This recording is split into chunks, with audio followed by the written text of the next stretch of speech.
Hello, listeners, and welcome to the World Cup Daily Show, episode 15.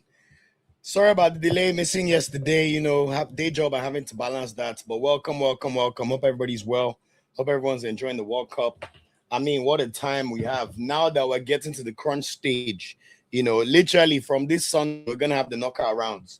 So we have the final few games just for the so we know basically what the knockout bracket is going to look like.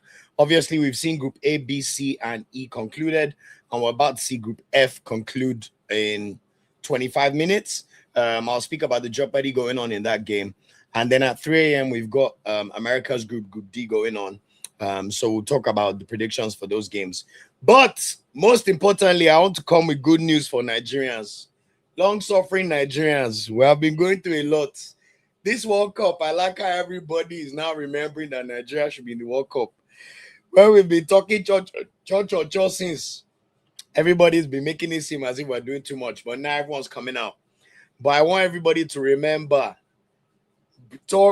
face all your blame on the NFF and the NSC.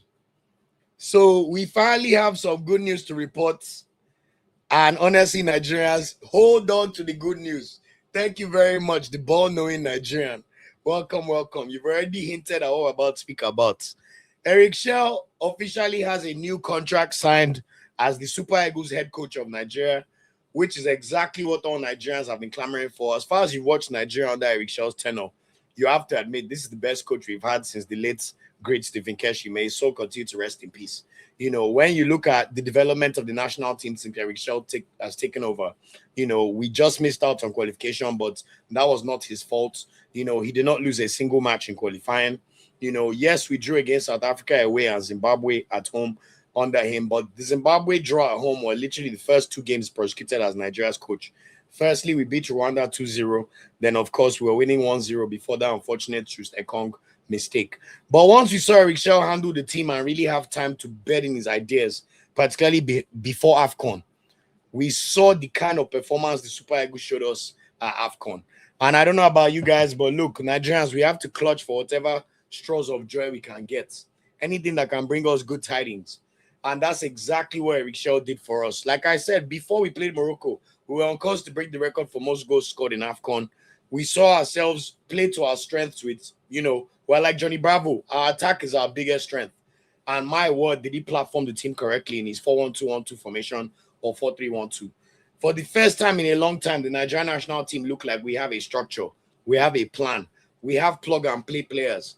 And ever since AFCON, we watched Eric Chelle prosecute friendly games against high-level opposition, and the only game he lost was to Portugal by 2-1 in the pre-World Cup friendly. We went to Poland, and they needed a last-minute screamer from outside the box to even equalize in their own home soil. We dispatched Zimbabwe and Jamaica, which are teams that are not on our level. And all we've been asking for is for the nation and the people in charge to treat the Super Eagles and everything regarding our football with the respect it deserves. And it looks like they're finally learning, although I'll bring some caveats. When you look at the World Cup today, look at Ecuador. This is a country of 3 million people. Look at how many Ecuadorians were in that stadium. That population is literally the population of Ikeja. If we're keeping it real, but yet they can flood the whole of New Jersey yellow. So there are a lot of things that we need to look forward to, and we still have to improve, and we'll get to the administration. But I just wanted to first start with the positive news that Eric Chelle has officially signed a new contract. Also, for those of you that always worry about Nigeria's development processes, it's also been announced that Eric Chelle is going to take charge of our under-23 squad. Nigeria used to be a team that used to qualify for Olympic Games football for fun. In fact, our greatest ever night as a footballing nation was in 1996 in the Atlanta Olympics, where our dream team beat Argentina in the final and beat Brazil in the semi-final to win Atlanta 96 gold. 30 years later, we've gone to the same Atlanta and we did not go to the World Cup. Nike have been releasing throwback kits and everything they can find their hands on from 1996, but Nigeria is not there. We've also seen the team still go to 2008 and get the silver medal. We lost to Messi in the final. And even 2016 with Ekong and his own set, we saw Nigeria end up getting the bronze medal in the Olympics.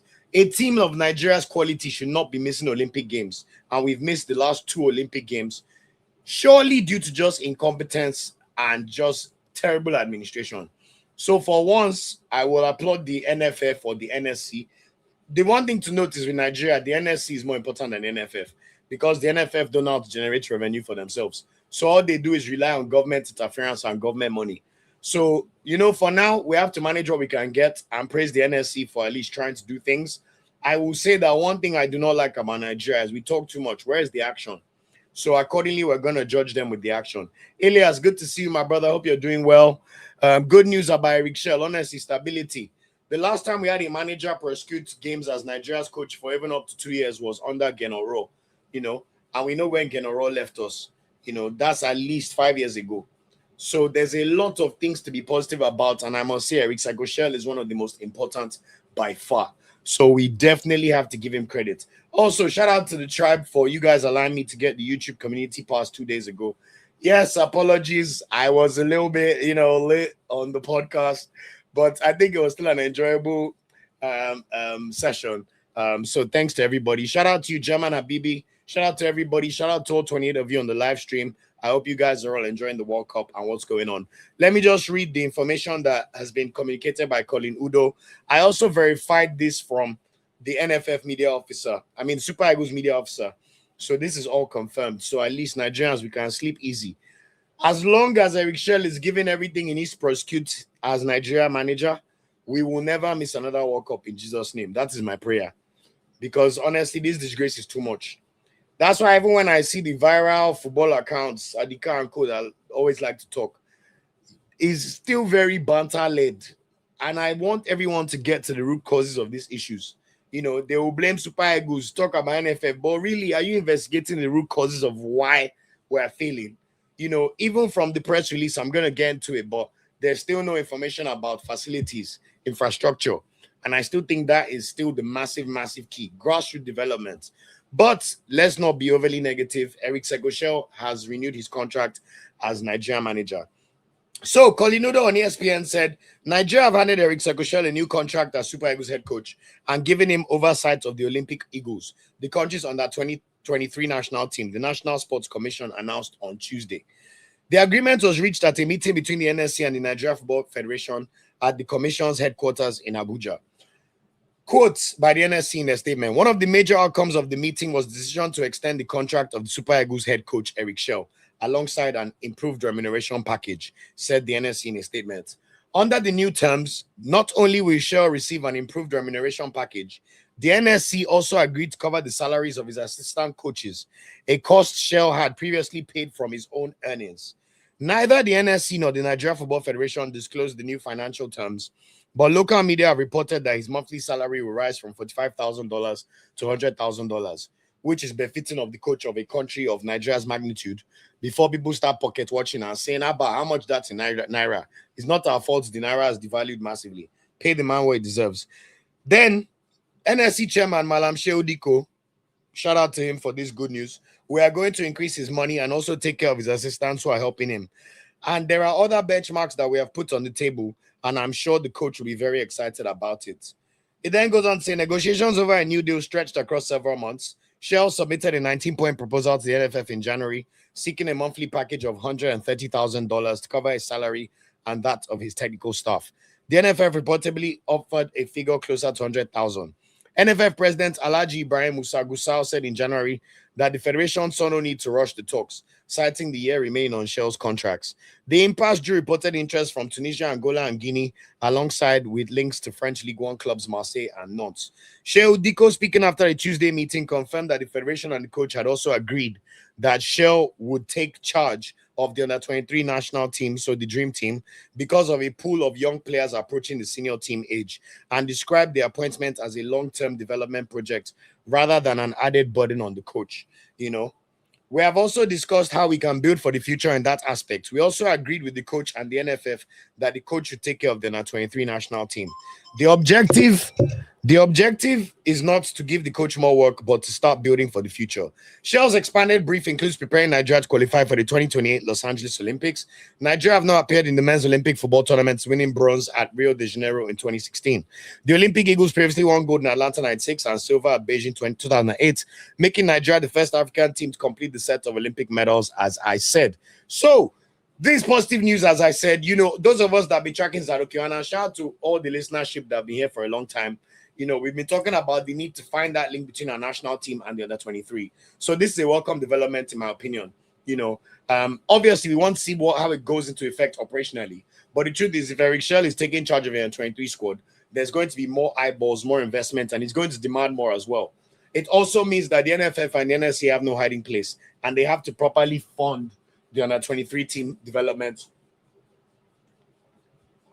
and us trying to make the Olympics, which we've missed out for. It will be 12 years by 2028, and ironically back in America. You know, I like the continuity, as I've already said. Eric Chelle is clearly a serious man with a plan, and we know that he has the respect of all the players. I'm sure you've seen Osimhen talking about him. It will be everybody. And even when you go around the national team camp, you feel the presence. You know, Eric Chelle in his interviews, I just saw YC talking about the Olodo uprising, and honestly, made me laugh. One thing we know is there's definitely no Olodo uprising when it comes to Eric Chelle and Super Eagles, because the man demands excellence and very, very serious business. So I love this development. I would have loved for the NFF, for the NSC to also let us know how long his contract extension has been for.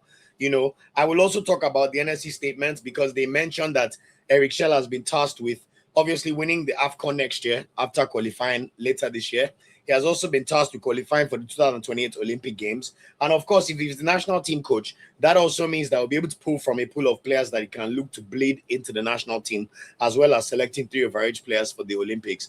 And in the statement, the NSC also confirmed that he has been tasked with making sure Nigeria make the 2030 World Cup.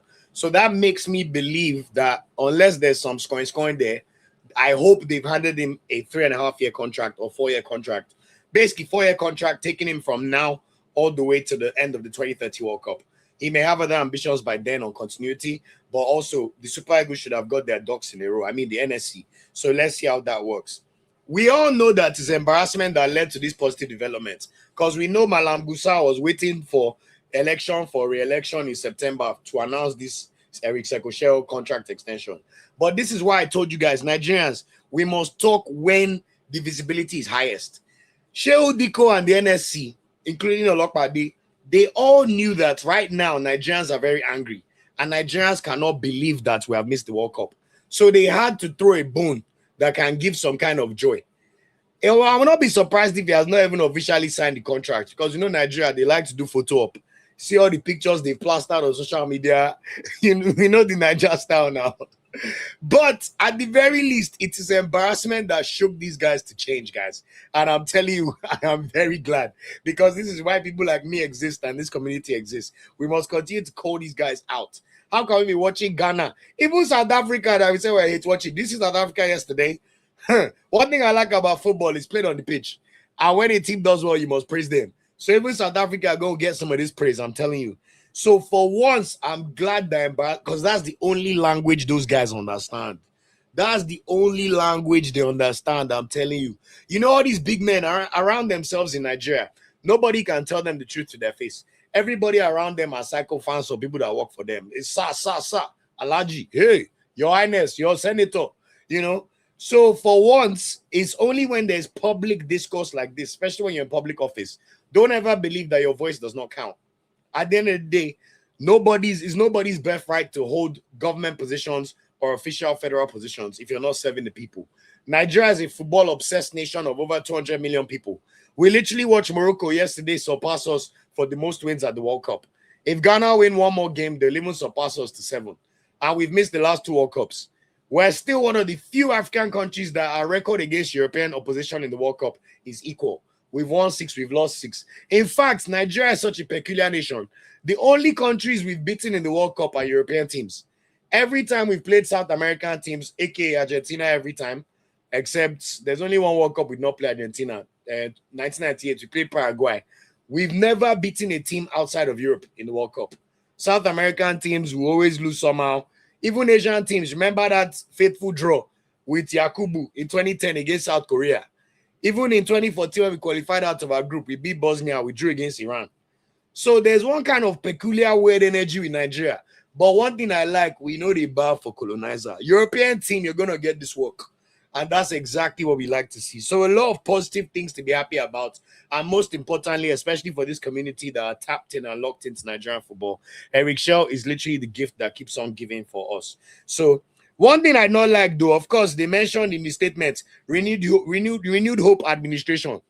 Later, they'll tell us not to bring politics into football. You have state captured all elements of Nigerian society that even in Charlton Stadium, when I went to watch Nigeria versus Zimbabwe, the few so-called Nigeria Supporters Club members that were there, they were wearing Tinubu hats to go and promote his new election campaign.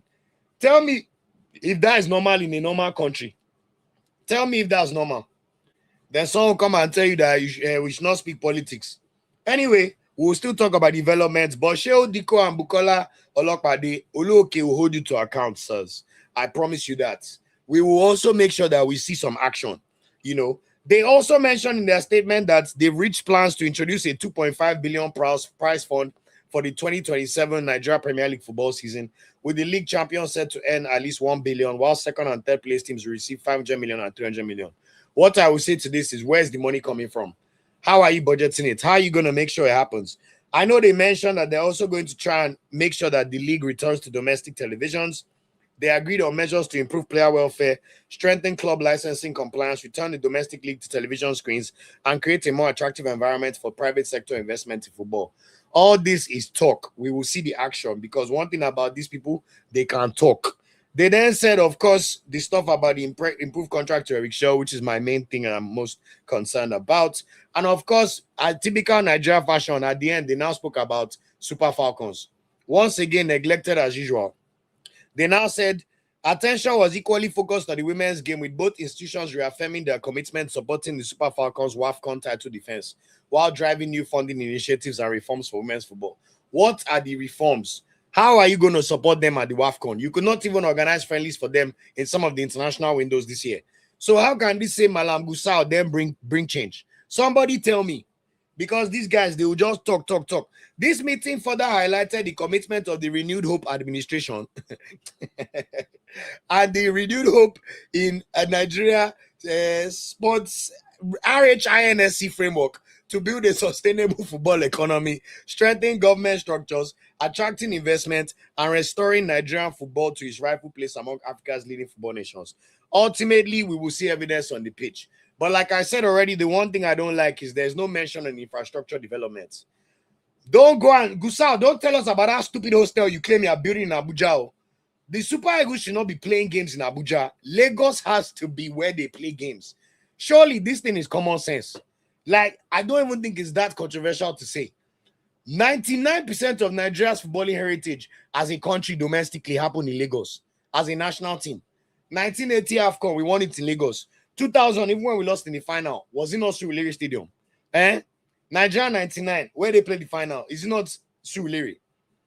You have to make sure that you build infrastructure in your most populous and most...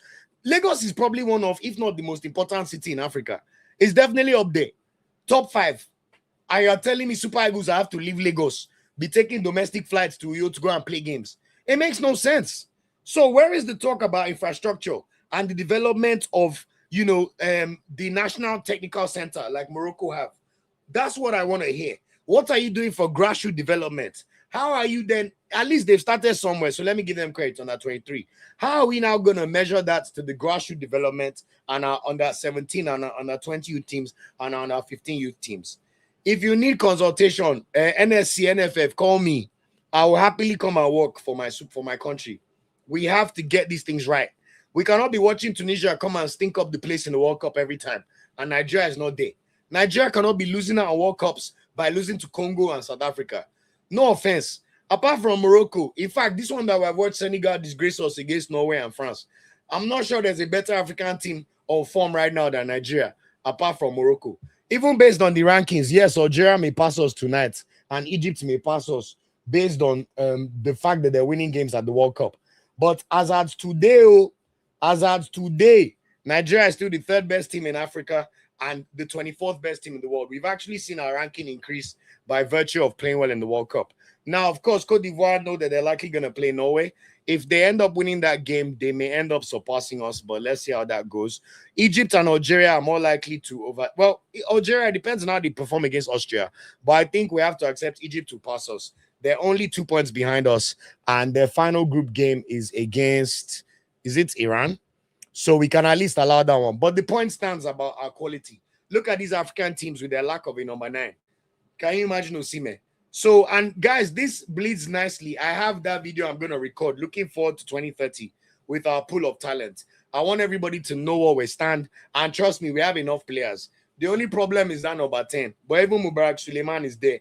And Femi Aziz, we saw him perform at the Unity Cup. So let's see how it goes. But I'm telling you guys, let's see how it all goes. So let's keep it going. I hate the fact that Nigeria cares about photo ops more than actual investment. So we're going to judge them. But at the very least, the one thing I know is watertight and they cannot renege on is Eric Shell's contract. So guys, when it comes to Eric Chelle and the Super Eagles, we go again in September. We already know our qualifying group, Madagascar, Tanzania, and Guinea-Bissau. I'll be honest with you, we need to start behaving just like we used to back in the past. There was a time Nigeria did not lose a World Cup qualifying game for almost 20 years.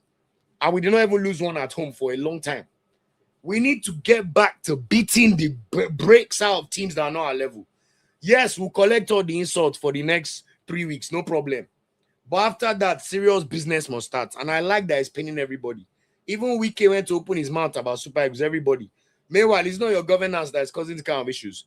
So no worries, we cook again in September. Of course, you guys know me. I'll be live and present, live watch along, preview, reviews. We'll talk about the future. Even the Olympic Dream Team games, I'm going to do my best to follow it. So NSC and NFF, please find a way to make sure we can watch those games on TV.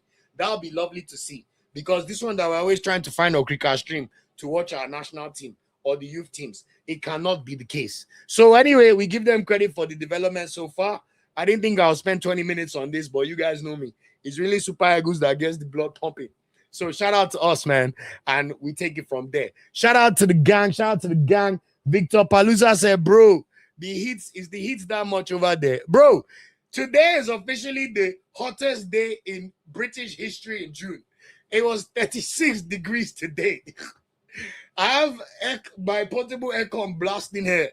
But honestly, I almost wore a football jersey, but I said, let me wear this one so I can go to the gym after. And after all, the World Cup is in America. You know, it's absolutely boiling, I'm telling you.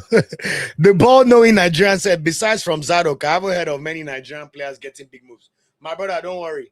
The market is very long. In fact, nothing is going to ramp up until the World Cup. People need to remember the transfer window goes on until the end of August. We have literally 2 months of this. This is not the time for moves. Let everybody focus on what they have to do. After the World Cup, we'll see things accelerate. People like Ako Adams, Onyedika, Gift Urban. We have so many players that we need to see where they end up shaking out in terms of their next steps of their careers. Because one thing, you people know my agenda, our players must play in the best teams and the best leagues. Because Eric Chelle is doing his part. Can we trust players to do their part? We shall see, my brother. Crown Fit said, big congratulations to us. So I'm telling you, big congratulations to us, my people, man. We needed this joy. Adeola said, so painful we're not at the World Cup. I watch other teams play and I'm so pained. We would have bored in this World Cup. But that's why I love football. Meritocracy. Everybody had an equal chance to qualify. And we did not qualify. In fact, now South Africa have made it out of their group. I want DR Congo to make it out of their group. All the African teams make it out of their group except Tunisia. And who else is useless in this World Cup? I think it's only Tunisia. Who again is stinking up the gaff? Everybody else might make it though. Even Cape Verde. Let's see. Oh, Senegal. You better beat Iraq, you bums. Because I stood up to watch that Norway match. I was so annoyed. But we'll see what's going on. But you already know the likes of Morocco, Egypt, they're ready. Morocco and Egypt go and hang. Even Ghana, look at Ghana. Ghana are ready. One thing I like about Ghana, that's the country of Kwame Nkrumah. You can see the way they rise up. They've never lost a match against England, though. See the way they performed. Carlos Queiroz, look at those tactics. And that's with Jordan Ayew starting, you know. But one thing I like about Ghana, they have the black star energy, especially on the biggest stage. We've all ridiculed them for their lack of progress, so they missed AFCON. No, Kudus is not even here. But guess what? They got the job done over the line. Even against Panama, last minute goal, they got it done. So big respect to Ghana. The way they gave me joy 2 days ago, honestly, Ghana, they are back. And last, you play Portugal or Colombia. But I believe your ministry. Don't worry, keep going. So anyway, guys, let's feel this. And we're going to have to get through it. Elias said, even though I'm not Nigerian, it doesn't feel right to see Nigeria not participate in last 2 World Cups. I'm telling you, my brother, So we'll see all the church they mentioned, but we'll see the action on the pitch when it comes, and hopefully we'll have much better days ahead. Aaron, good to see you, my bro. Hope you're doing well. Hope you're feeling good. At Dubai and DC, oh my God, brother. May God continue to bless you as you bless me with the super chat. May God continue to bless you. I hope you're loving the World Cup on your doorstep and you're feeling the energy in America. I do think long term this is going to be great for football because America is commercial capital of the world. And you can tell Americans are taking in the World Cup, at least the sports fans. And it's only going to keep ramping up as America do well. So that's one thing that I'm going to do. I've already mapped out all the knockout games. I've already made my notes. I'm ready, man. Obviously, USA are going to play Bosnia. But I think after that, they may end up having to play, is it Egypt? Probably Egypt. Egypt or Belgium. And then if they somehow magically make it past that, they have to play Spain. So let's see what going on. But Dubai says it's been a while, brother. Good to see Eric Chelle has under 23 too. I'm telling you, my bro, thank God for that, man. Thank God for that. So a lot of positive stuff, and I'm going to make sure we bring this information and content in the right way to the people. So shout out to everybody. Aaron says they will say you can work, but you won't get paid. We know them now. Actually, how could I forget Ivory Coast? Ivory Coast have been balling out of control. In fact, Ivory Coast are my most impressive African team. Sorry. Morocco, Ivory Coast, then Nigeria. I cannot say Nigeria then Ivory Coast. Ivory Coast have been excellent this World Cup. In fact, I have an Ivory Coast agenda. They're going to end up playing Norway. If Ivory Coast can beat Norway, although Norway, man, I'm on the way they pack Senegal up. That shit was hilarious, man. I ain't going to lie to you. And if they don't get through that, you get to play Brazil. If they don't pack Brazil, they get to play England or Mexico. Although that England Azteca Stadium Mexico round of 16 match that is brewing. I think there might be something shaking out there. Although, if Senegal can win their game, there is a likelihood that Senegal will end up playing Mexico in the round of 32. And you don't want to wake up a wounded animal because Senegal, honestly, the only way is up with this nonsense they are doing. Anyway, we'll get Senegal when Senegal's time comes because it's like their coach is adamant that he must play the OGs. And my brother, football don't respect age. Football respect performance. That's the honest truth. So we'll see what going on. Adnan says, Africa representing well. Good to see you, Adnan. Need Cape Verde and DR Congo to hold their nerve and get the job done. I have a lot of faith in Cape Verde. I'm not going to lie to you. You know, for them to have gotten those results against Spain and Uruguay, I fancy a chance against Saudi Arabia for sure. DR Congo, I fancy their chances massively. Like they played Colombia, they played Portugal, they got a draw. And now they get to play Uzbekistan, who just drank 5 goals and drank 3 from Colombia. As long as Congo hold their nerve, I think they have a very good opportunity to make the knockout round. And in fact, there's a world where DR Congo or Ecuador will play England. And I think Congo on their day, if you underrate them, they could show you some shaggy. One thing I like watching England play is against these African teams that have P&P. It's a bloodbath. The only problem is I remember the last World Cup, Senegal without money, they went to go and open their yash against England. England thrashed them 3-0, you know. But I have a feeling that the African team is going to continue to do well. And long may continue because the NSC will be forced to bring out more content and more information. So let's see how it goes and we take it from there. But shout out to the African team. Shout out to everybody for the chat. Let me quickly speed run through the group stages. Brian Tawia said, what's going on with your politics? Kestama don't come out. Yes, he don't come out too. Yeah, so Nigeria, in England, over here, we hold leaders to account. The leaders know that they are at the beck and call of the people. And if the people don't like what you're doing, I think the biggest problem with him is he didn't stand for anything. And my word, that guy's the biggest flip-flopper ever. In fact, I stopped voting for Labour under him. I started voting for Green Party because I cannot stand Kestama. But anyway, it's nice to live in a country where there's consequences for poor governance. I'm sure Nigerian politicians, they could not believe their eyes when they saw that Kestama resigned. Say, what? You resigned? Because of public sentiments? Anyway, that's enough politics for the day. Adnan says, well done, Ivory Coast. Absolutely. Aaron said, Senegal and Belgium giving aging players one last dance to play in the future. Speak on it, Aaron. At least I watched Belgium still have to play Doku when he was around and when he comes back. I still saw Trossard doing the business. The Catalar is still there. But Senegal, how did Iliman Ndiaye touch the pitch against Norway? Pap Chiao, come and explain. Yes, you want AFCON, but bro, you're embarrassing your country out there, man.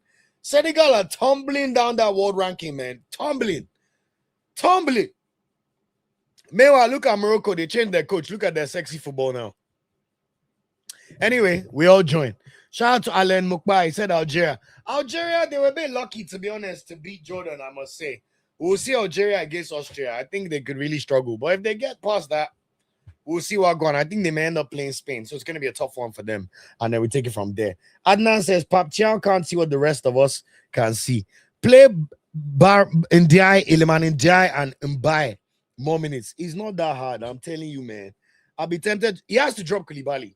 That was a Hall of Shame performance. That was like when Trustekong made that mistake that led Zimbabwe scores and we exited the World Cup. Did you notice that once that match was over, Trustekong and Super Eagles, Eric Chelle used to say, my brother, we thank you for your services for your country, but you are the weakest link. It's time to go. Koulibaly, you are the weakest link. It's time to go. Mate, 2 mistakes. Yes, Norway probably would have punished them either way because I love the video of the Norwegian coach going into the dressing room and kicking the camera. He was like, guys, that was the best game in the history of Norwegian football. We gave them nothing. And honestly, they gave them nothing. Senegal was shell-shocked. If not for Ismail Assar just playing with heart. It's even though Nicholas Jackson said we're killing ourselves for Africa. Ismail Assar is the one player in that team that's killing himself for Africa. 3 goals at the World Cup. All just trying to make sure his country does not die. While the rest of his teammates are just, I don't know what they're doing. Like they went to the World Cup to come and be giving us stories. They've turned to Nigeria. We're hearing that they're owing them bonus. The coach contract not be extended. Senegal, why do you deceive us now? At least you have good stadium in Dakar. We even saw them doing send-off. You even played friendly match in Parc des Princes. Most of the time, when your country plays friendly games, they have their names on the back. Why are you doing this nonsense, man? Tunisia losing 2-0. God. What a country, God. Oh, my God. Tunisia. Guys, as Africans, we have to collectively get Tunisia out of here, man. Like, this disgrace is too much. Like, what are you telling me that they World Cup again? And they're losing again. What kind of country is this, man?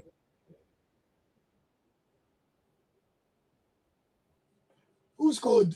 I captain Gakpo. Is it Gakpo? Bromby again. This guy on fire. Yeah, I love it, Charlie. Wait till they happen. 7 minutes. Tunisia. What kind of useless country is this our football? Do you see their World Cup qualifying group? Do you see the bombs they had to play? Oh my God. Oh my God. They went to go and waste money to give Renard contract. Very useless country. They've considered 10 goals. And we're 10 minutes. We're not even up to 10 minutes into this game. Nah, Tunisia, get out of here, man. Honestly, get out of here. Get out of here, man. Absolute stinkers. They're so useless. Shout out to you, Idris. Shout out to Anthony. Thanks for letting me know the score. Jack Wolfgang, thanks for letting me know the scoreline. Keep more Tunisia. What kind of useless country is this, man? I free you. No. Yeah, it says South Africa, it will turn out to be a waste of. Look, South Africa played ball yesterday, man. We have to speak about it. Well done to them. Look, those of us that watched South Africa and World Cup qualifying, we knew they were a better side than people were making them out to be. South Africa play good football. They just don't have top-end quality, but they have very, very good P&P, and they have good technical skills. Obviously, when they play better opposition, they struggle. But also, you can't fault them. They dusted themselves off after the Mexico game. Yes, they were fortunate to get that penalty in the final 10 minutes against Czech Republic, but they rode their luck. And you have to say they had an amazing game plan against South Korea. It was unbelievable. Unbelievable stuff, man. So shout out to South Africa, and we'll get into that now. In fact, so I can speed through this, so we can watch this Tunisia disaster class. Exactly. That's some devil said. I like how Nigeria advanced position 24 in the world rankings by doing nothing. Yeah, we'll likely still drop to like 26 or 27, but it's good to see that it balances out and we go again. Aaron said it's okay, guys. Canada will beat them. Let Promise David put 3 past them. I'll be honest, South Africa can beat Canada. Let's not even debate that. In fact, me, to be honest, now that they've made it past, I've made it to the knockout round, no more hate watch from me, man. Let everybody play well. If you made it to the knockout round of the World Cup, fair play to you. And I like South Africa's kids. I'm not going to lie to you, you know. Bafana, well done. Keep going, keep going, keep going. Aaron said the Nigerian spirit in Canada will do it. I'll be honest, that promise David Go was excellent, though. We'll speak on it. Idris said, I can't wait for South Africa to Danu. BZ said, Tunisia stick with Ronaldo and rebuild against AFCON. My brother, no matter how good the coach, there's nothing to rebuild, though. Have you seen the pool of players in Tunisia? Now I understand why that player that was eligible for, is it Germany, playing in Division 2 in Bundesliga, turned down a call up to Tunisia's national team. He already saw the future. Romain Molina, one of the respected French journalists, was talking about the problems at Tunisian FA. So I think there's a few more issues there than we realize. But still, fair play to the others, and we see how they go. Okay. After 35 minutes, let me speed run through these group stages. As we said, we know South Africa finished second in Group A after last night's 1-0 win over South Korea, courtesy of a goal by Masego. What was his name? Tapelo Maseko. Very, very left-footed player, but he was fantastic in the match, I have to say. He's the right winger. He was the best player on the pitch alongside Mofokeng. I thought they were pretty decent. Obviously, Mbakazi was amazing. We all know about Mbakazi from AFCON. And also the guy that was eligible for Nigeria, Ime Okon. That's now their starting back, centre-back partnership. And they're both very good and very young. Mudar had a very good game as well. But it was all about Maseko. Like, you know, South Africa had 1 or 2 chances earlier in the game. But when you think your country's on the verge of going out, and then someone like Maseko steps up, mind you, this is someone that plays in the Cypriot League, you know? So it's not as if, I mean, he's 22 years old, so maybe he just left South Africa. That was only the second goal of his career. He just left Mamelodi Sundowns, you know? But it was an excellent finish with his left foot. For once, the ball dropped to his strongest side. And that was an excellent finish, bottom of the corner, straight into the back of the net. Also, South Korea, I take back my praise. Before the first game, I said they may lose to Czech Republic. And watching South Korea against Mexico and South Africa, South Korea are bombs, man. You ban your press from interviewing the players to put up that stink fest of a performance. If Japan are here, South Korea are here, man. And honestly, South Korea, they will be very, very lucky if they make it out of the groups. The one thing they have going in their favor is the fact that their goal difference is -1. So there's a world where they will likely still sneak in. You know, the likes of Scotland are gone. Those ones are goners for sure, you know. But I think South Korea have a lot to look at introspectively and figure out for the next stage of their tournament. At the moment, it feels like South Korea will play Egypt, but they may still go out. While South Africa, of course, gets to play Canada in the first round of 32 match, which will be taking place on Sunday. So 8 p.m. UK time, 3 p.m. Eastern time, which is midday Pacific time in LA. We will get the knockout stage of the World Cup underway. I will also try to record a knockout predictions for the bracket for your viewing pleasure and listening pleasure. So look out for that from me as well. The other game in the group was Mexico, and honestly, Mexico looked good. The game was very, very, very, very disgustingly boring. But in the final 40 minutes of the game, Mexico came alive. Mateo Chavez scored a great goal. Julian Quinones scored his second goal of the World Cup with a fantastic strike. And it was so good to see Alvaro Fidalgo score the third in stoppage time. All I'll say is the Mexican vibes are so up. So up. They get to play. After they played their first game in the Azteca, they went to Monterrey. They still dispatched South Korea. They came back and then they battered Czech Republic at the Azteca again. The vibes are up. They're yet to concede a goal in the tournament. 6 goals scored, 0 against. They even gave Memo Ochoa his final send-off at the Azteca, which was a lovely touch. And Mexico, the vibes are vibesing. At the moment, Mexico will play Scotland, but that is definitely going to change. I think that they will end up playing Senegal, most likely. But look out for this game. Mexico will play well, and I'm sure they'll be hoping it will be a Scotland they face rather than a Senegal, because I think a Senegal against Mexico could spell trouble. But so far, so good for the hosts, and they've looked fantastic, it must be said. So that's the tail of the tape from Group A. I must say, a pretty decent group. And shout out South Africa, as I said, for doing what they had to do in that tournament. Let me just go through comments before we turn around. Adela said SA will beat Canada. Canada no good like that. I think it's a very 50-50 game, I must say. Canada are good, but we have to remember Canada in their entire World Cup history have won just one match in a World Cup. And that was playing against that useless Qatar squad. that everybody battered except Switzerland on paper. Switzerland battered them on stats, but not in the game. Like Canada have some promising things. Jesse March's a good coach. I think Ishmael Kone being injured is a big, big miss. The Sassuolo player has definitely been dictating play for them in the midfield. And you saw how big of a miss he was in that game. I mean, yes, they have Jonathan David, Kyle Larin, Taniulu Ashei, Promise David, all the Nigerian players too. And I must say, Promise David's goal was excellent. Like, did you see that assist from Saliba? Look at the technique on that goal. One touch to trap. He didn't even trap the ball, just to juggle the ball up and play it straight from Promise David, who stretched with his big frame and slammed it into the net to make it 2-1 on the day. But when you look at how Switzerland dispatched Canada, I think it'll be a 50-50 game. South Africa are a very good side. And honestly, I will not be surprised if South Africa make it to the round of 16. And I wish them well. They deserve it. We all thought they were down and buried. And look at them. They rose from the Phoenix. So amazing, amazing, amazing. I have that same feeling I feel about England being knocked out by Mexico. That is if England don't end up having to play like a Algeria or DR Congo and underrate them. But although I still think round of 16 may be that. But on the other hand, if England get through these games and beat Mexico at the Azteca, their vibes will be up and they'll likely have to play Brazil, or is it more likely Brazil? So let's see how that game goes. Or it could be a Netherlands or a Morocco. So it could be interesting. So let's see how that game goes. I think everybody feels good. I'm telling you, German, I concur. South Korea turned out to be paper tiger. I'm telling you. As of Devil says, South Korea imploded when playing South Africa. It was so infuriating to watch the game. It was almost like they weren't trying to compete. I'm telling you.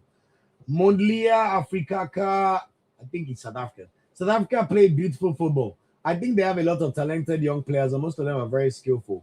Come Sunday, South Africa will beat Canada. It could go either way.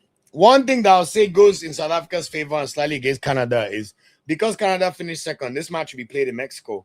So that home advantage for the Canadians will be neutralized. So I think that could also play in South Africa's favor. But like Aduba said, don't sleep on Canada, especially if Alfonso Davis is playing. I don't think anybody's underrating them, but Canada are one of those countries. You know why World Cup heritage is a thing. I know Davis has been injured. Honestly, if there's a match for him to risk his injury, it is Sunday night. You cannot have your country in a home World Cup and not even play 1 minute. You literally have rested through the group stage and they've done the work for you. So now let's see if Davis can play on Sunday. And may the best team win. I think both teams will play well. And in all honesty, whoever they both end up playing will definitely beat both of them. So I don't know if that's harsh to say, but I think that's just facts. They're going to play either Netherlands or Morocco. Netherlands and Morocco. Although there is a case. I don't know how familiar everybody is about Morocco's bogey side in Africa. If South Africa beats Canada and Morocco beat the Netherlands, that's going to be a tasty game, by the way. I don't know how aware you guys are of the way South Africa always deal with Morocco. That may be one of my favorite footballing stories. 2023 AFCON, Morocco were confident. They said we're going to play ball. Tebo Mokoena scored one nasty-ass free kick like this. That dagger was too sweet. He even did that celebration that I did in the World Cup after I scored that penalty against, what's their name? Czech Republic. So there's a world where if South Africa and Morocco advance, that will be a much tougher game on paper to see who ends up getting into the quarterfinal. So let's see what happens in that game. But I think that's going to be a tasty, tasty, tasty, tasty tie. Okay, that's Group A, done and dusted. Afriu said you're currently on 27 points of World Cup fancy. Is that your entire team? Hey, shout out to the South Africa, man. Well done to your team. Chief, my name is Mundi. South Africans, they love calling Nigerians Chief. I don't know if they watch like some drama series where they were calling Nigerians Chief, but even when we were playing them in AFCON qualifiers last year, they kept calling me Chief every time. It's so funny. Idris, I think Ochoa is going to retire from football. I think. I'm not 100% sure. Exactly. German Habib. Bafana eliminated Morocco in 2023 AFCON. So that was not long ago. So let's see how that game goes. Okay, Group B. I'll be honest. This group was a bit of a boring snooze fest. And I've kind of spoken about Canada already. This one, Switzerland ended up doing the job we expected of them. Obviously, their final game, they ended up beating Canada by 2-1. Routine victory. Oh my God, Manzambi. That number 9. That's a defensive midfielder. That guy is ready to die on the line for his country. Let's just put it that way.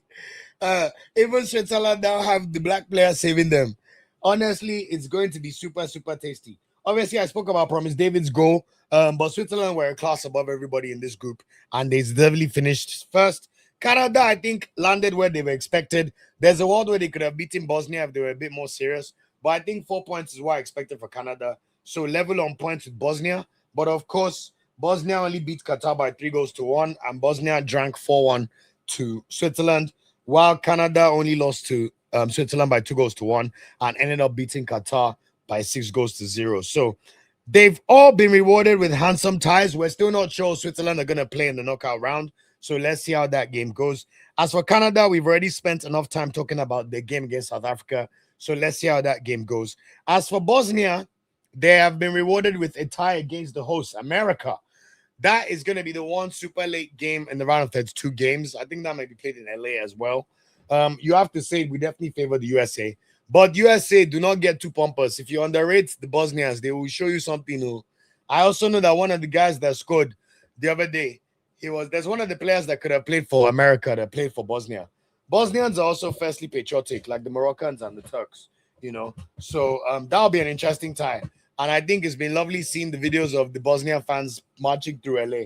So that could be a potential banana skin, but you like to think USA should have a bit too much. And you don't really want the host nation going out too early, before some serious business. So that's the tail of the tape in Group B. Yes, there's a world where if Italy were there instead of Bosnia, it may have been a bit more entertaining, but hey, you have to qualify. Like I said, football's meritocracy. Everybody do your job, and we take it from there. So Group B done and dusted. The one thing to also mention, we will not need to spend too much on Switzerland, but the US Bosnia team, they're likely to face the winner of Egypt and Korea. So let's see how that goes, although Korea may still end up going out. And then the final team in this group, we already spoke about Canada, while Switzerland will probably end up having to play either a Portugal, a Colombia, or a Croatia in the round of 16 if they can beat Algeria or who their opponents end up changing. Thank you, Afriu. Alebegovic. Yeah, that's the guy. Fantastic player. Afriu said then they go one by one. Exactly. Germany and France are poised to meet each other at round of 16. I think that's going to be an absolute heavyweight clash, bloodbath, and very, very exciting. Group C, on the other hand, was a bit more interesting as a group. Look, go and check my World Cup predictions. I knew this group would end with Brazil and Morocco on 7 points each. And I'm very proud of the Moroccans for not embarrassing Africa and performing as well as we expected. In fact, I would even say Morocco have stepped up another gear since the AFCON. Saibari being platformed as the number 9 or 9/10 and being given a lot more opportunities to face the goal and shoot the ball has been a game changer. Everyone has realized that Brahim Diaz, it may look like Brahim Diaz is the star player, but in my opinion, Saibari is the star player. Hakimi is obviously the GOAT, but you need great attacking players to shine, no matter your team. So we know about Hakimi's work, and I love the fact that he scored in the World Cup.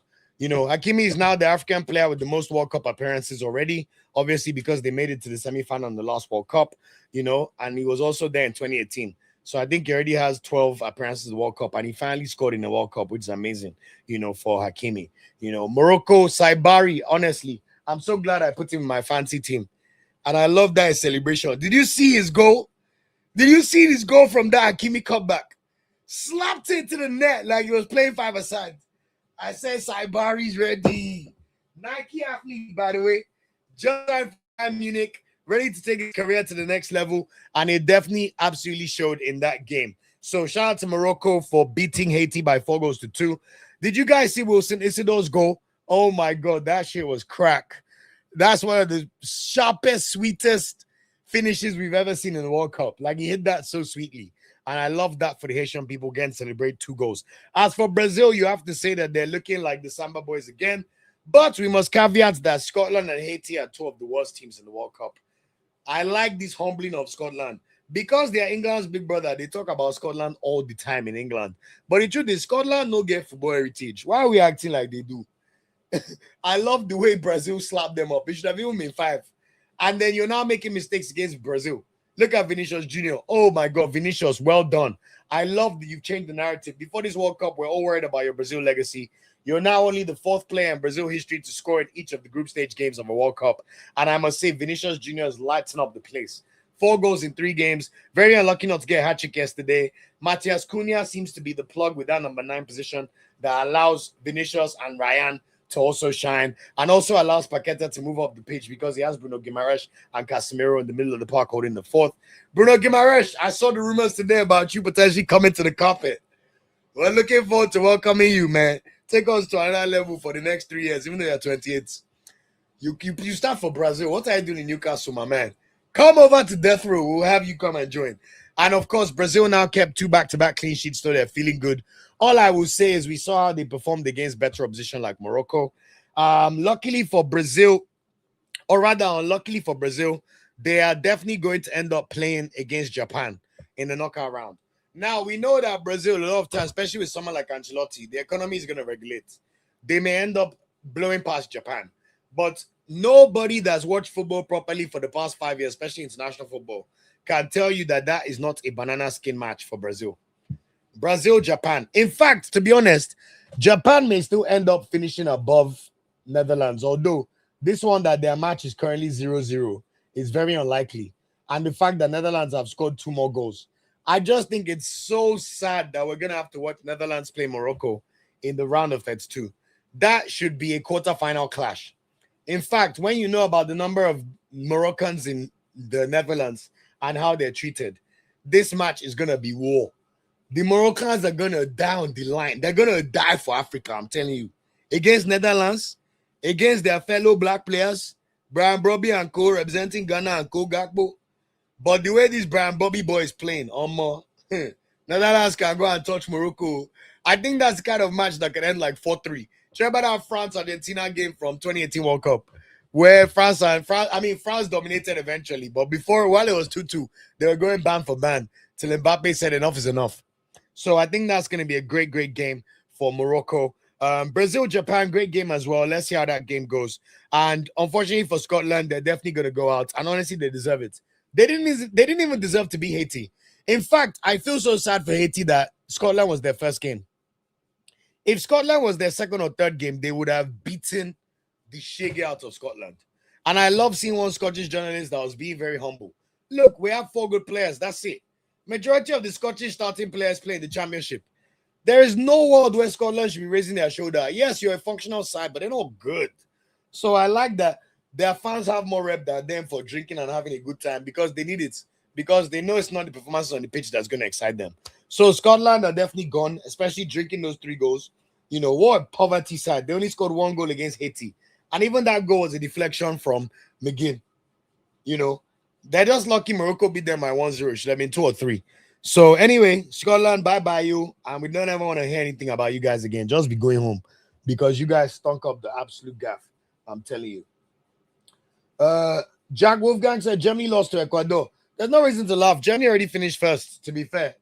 They were just there for the vibes and they were trying to get other players to play. But it was funny watching Mano Noah best up for sure.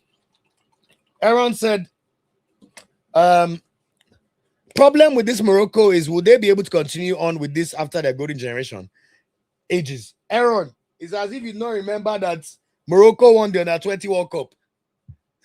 Hey, you think Morocco is Nigeria, my brother? Morocco won the Under-20 World Cup last year. Go and look at the succession of players they have waiting in the can.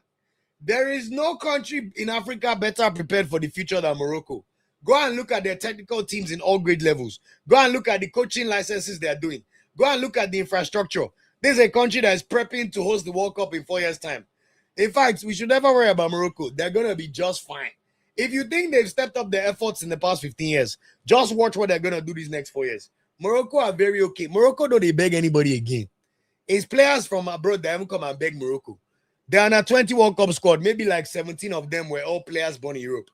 And guess what? They already started playing for Morocco when they're 18. Morocco are going to be just fine. They don't even have golden generation. They have golden goose generation and more on the way. I'm telling you, very, very impressive country. That's why I said all this hate watching needs to stop. We need to learn from Morocco. What they're about to do in the next 5 years, if we like, let's not keep up. Let's just thank God every day that Lamine Yamal accepted Spain at 15. Because imagine that Super Saiyan lineup. You have Saibari, Brahim Diaz. You now add Lamine Yamal to the right wing. Lamine Yamal and Hakimi on the right wing. It would have been too much now. Bro, I'm telling you, they are very good. Afri, great shout, man. Even me, Saibari in the building. I hope they make it far, man. They have to make it far, man. I'm telling you, for the greater good of Nigeria, especially talking about Eric Shell's contract, we need Morocco to do well. Because you can see how embarrassment makes NFF make decisions. That's what we need more and more in our country. I'm telling you guys, this thing works like film trick. It works like magic. Embarrassment is the solution. I'm telling you. It works so well. So we wish them all the best. After you said Brazil's midfield will cost them at the World Cup. It's an interesting one, man. They have like Danilo and Cote, but they also have experience. So let's see. It's an interesting one. South African said, this is Chief. My name is Olu. Just call me by my name, man. Thank you. Don't forget, 95% of your squad, of the squad are local players. 70% of the boys are under 25 years of age. For us reaching the last 32 is a big victory because we're building. Oh, absolutely. South Africa have never made the knockout rounds of a World Cup before. I mean, yes, the prior World Cups were round of 16, but still, unbelievable achievements. And your local league is thriving. I do think the next step for South Africa is making the right moves abroad. You cannot have your generational centre-back Mbakazi going to the MLS at age 20 when he should have been moving to the Bundesliga. Ime Ocon is in the Bundesliga too, so let's see how that shakes out. This your guy that just scored a goal that went on loan to Cyprus. That's not good enough. You have to move to the top 5 leagues. So that's the next stage of South Africa's evolution, and we'll see how you guys get on.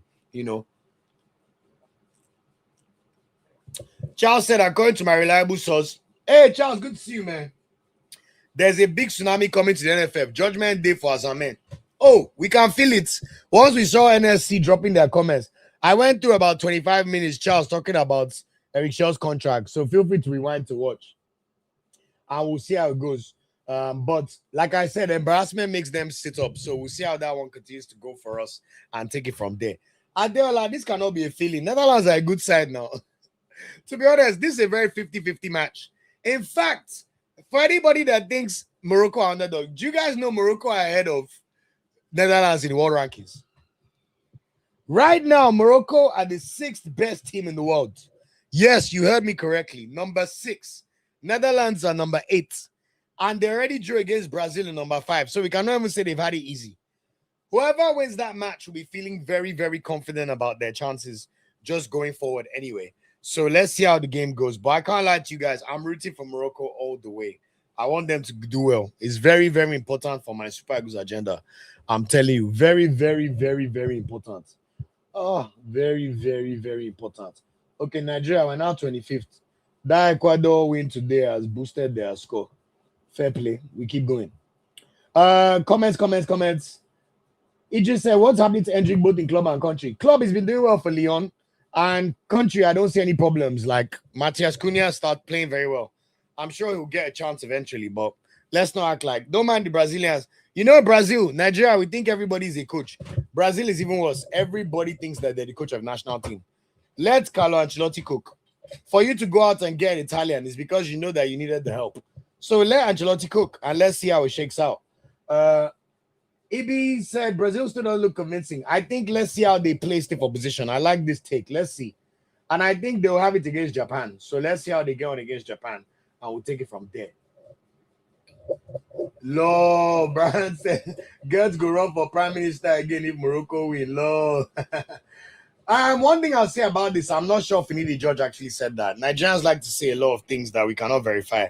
Even this whole Shell signed a contract. Normal nation, when he signs the contract, he will give a press conference, he will do an interview and tell us his goals. So NFF and NSC, please, that's how things should actually be done. Since you guys are worried about embarrassment, so let's see. To be honest, even the stuff I saw that was Finid's comments, I did not even pay any attention. I don't remember what he said. So good luck to all. We don't even care. Next time, don't go and damage Super Eagles when you went to go and play World Cup and you were playing Tanimu in games. We don't want to hear about his name, honestly. Like, let us remember him for the great footballer he was, not the rest. Brian, yeah, I knew that guy's the far-right politician. That was a good joke. Charles said, have you noticed that those politicians like Wiki are asking why Nigeria the World Cup? Charles, don't worry. Go and watch the first 25 minutes. Trust me, I spent so long of this show talking about that.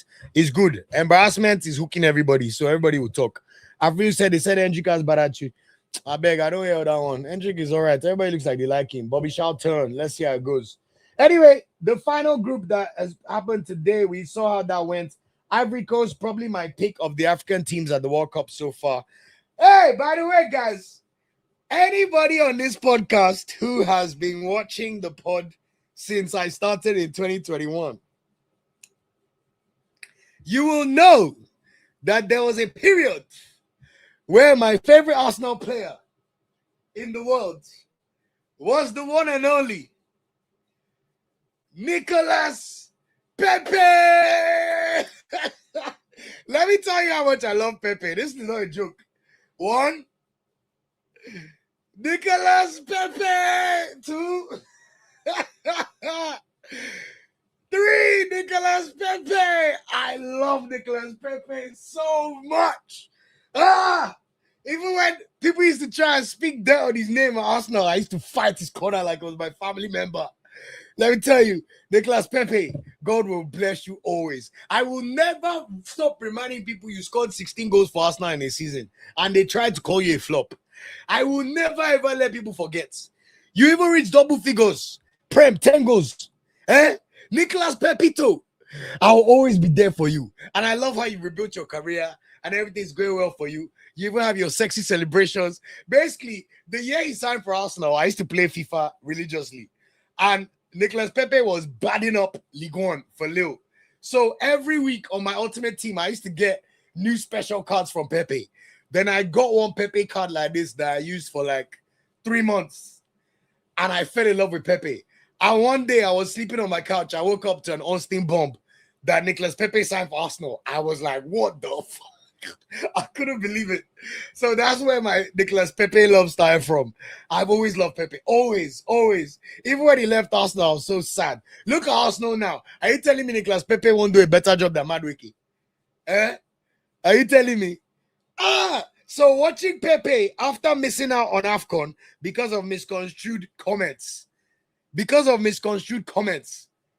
And to see him back in the world stage 12 years after Ivory Coast last played in the World Cup, apart from Amad Diallo scoring in the first game and Frankesi scoring in the second game, Pepe is the first Ivorian player to score 2 goals. You now give me that shake celebration. I was so happy for Pepe. Did you see the finishes? First one, look at that. Right place at the right time. And then the second one was just a Pepe special. That left foot. I remember the first time he scored his first goal for Arsenal against West Ham, when Freddie Ljungberg was our caretaker manager. If you see the way I celebrated the goal in this kit, that Pepe left foot, oh my God. I love him so much. I'm so happy for him, man. I'm so happy for Pepe. Pepe, God bless you. Shout out to the fam. Lord, Gerard Habib said, Olu loves Nicolas Pepe more than Nicolas Pepe loves adult entertainers. I can't even deny that one, man. Shout out to you, Pepe, always, man. I love him so much. What performance from Ivory Coast? Like, look how they performed in the World Cup. Beat Ecuador with their fantastic defense. Now they put Curacao to the sword 2-0. Could have been more goals. But one thing I like about Ivory Coast, they're playing to their strengths. Their wingers are their strengths and their midfield. After the first game where they messed up, even though they ended up winning 1-0, Seko Fofana, get off the pitch. Ibrahim Sangare, get on the pitch. First game, Chris Ina Ulai on the bench. Second game, get on that pitch. Play with Kessie. All of a sudden, let Diomande play. Let Amad Diallo play. Play Bonnie, one of them target man strikers, even though their number 9's job in this World Cup is just to be a foil. This game, play Amad Diallo. Play Diomande. Play Pepe.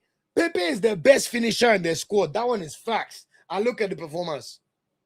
Diomande, another assist again. First player in World Cup history to have 10 plus dribbles and 10 plus chances created in the group stage of a World Cup. Diomande, Liverpool, if you want him, you go so hey, you will pay. You think this is a joke? Ivory Coast looks so good. At the same way AFCON, they look good. And mind, this is another country. You can see the continuity. They hosted AFCON 2 years ago. Their stadiums are ready. Look at the way the federation are backing them, giving them high-profile friendlies. Go and look at the Ivory Coast squad. Apart from the big names, the old generational old generals like Kessie, Jean-Michel Seri, who they made play some minutes today, which was just for ceremonial reasons.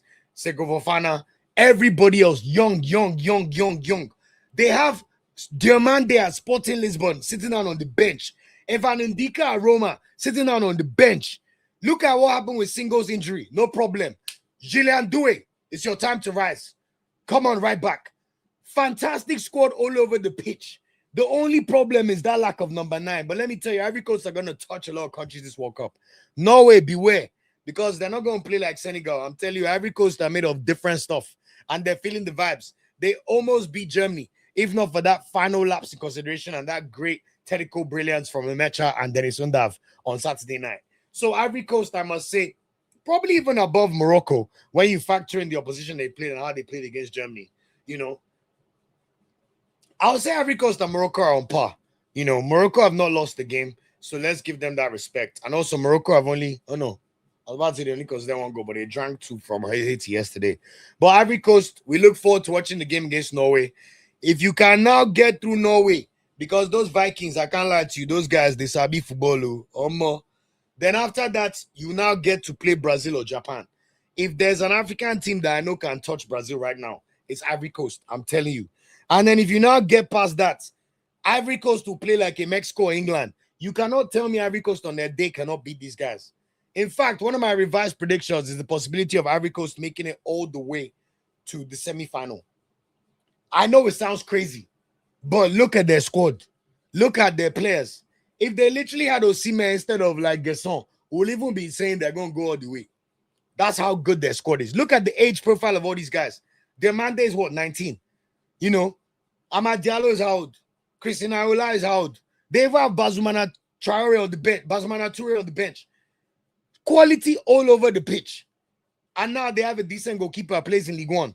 So Ivory Coast, I was so happy for you guys. And thank you for keeping Africa proud and dying on the line for Africa. That was really, really good to see.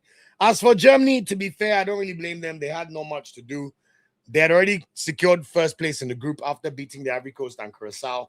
And also because of their goal difference, they knew it was unlikely that anybody was going to sub them anyway, you know. So, I mean, experimental game. It's so funny that I kept saying Leroy Sané is the one player that needs to leave the squad.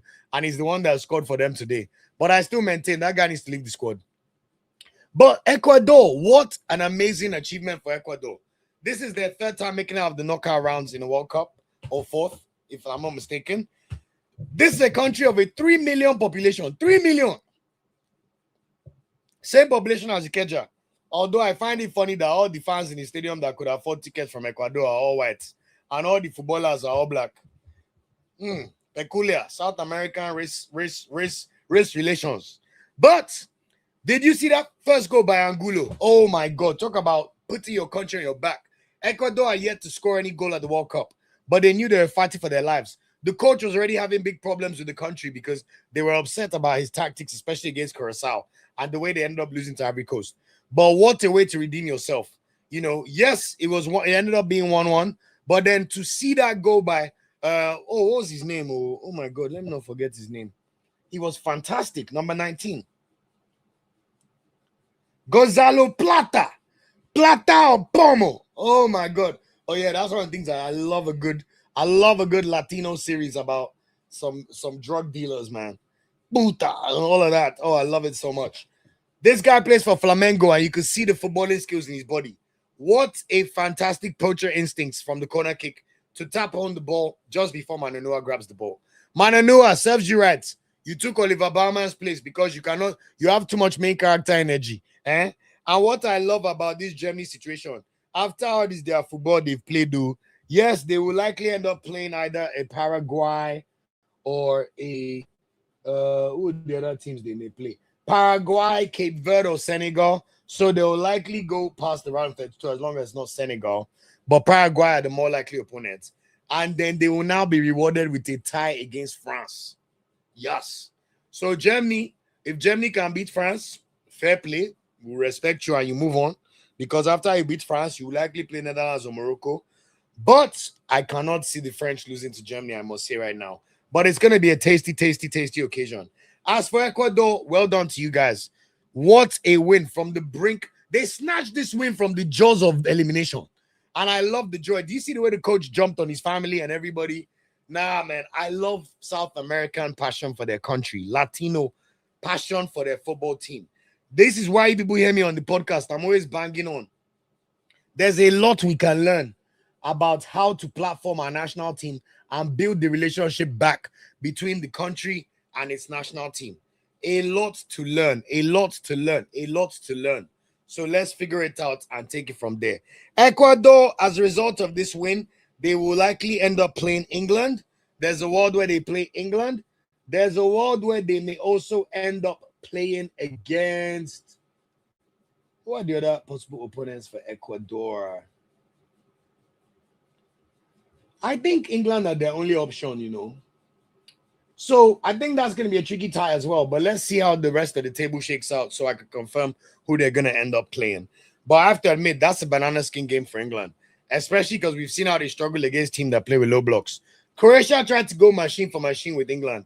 But the difference is if England are playing Croatia, none of those Croatian players are physically strong enough to run faster or have more physicality than the English players. But look at England against Ghana when they meet real P&P, real African power. And forget the fact that Ecuador is in South America. Those are our brothers, man. Look, have you seen their hunger on the pitch? So that should be a tasty tie. And I really, really massively looking forward to this game and how it goes. So, my friends, that is the review of the games.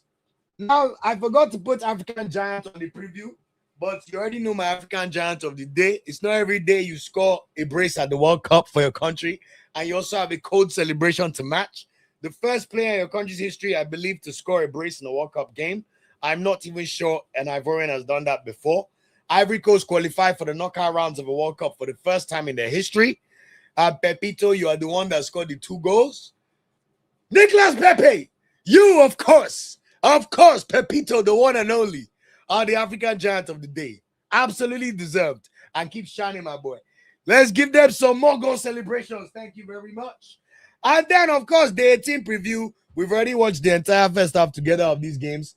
Tunisia are getting touched 2-0. To be fair, I'm even impressed it's only 2-0. You know, Brian Brobby has scored, and of course, Tunisia got another own goal. So they're an absolute waste of our time. I think Netherlands will end up beating them by 4-0. As for the other game, Japan-Sweden is currently 0-0. And if there's one thing Sweden will try and do in this game is for it to end as a draw.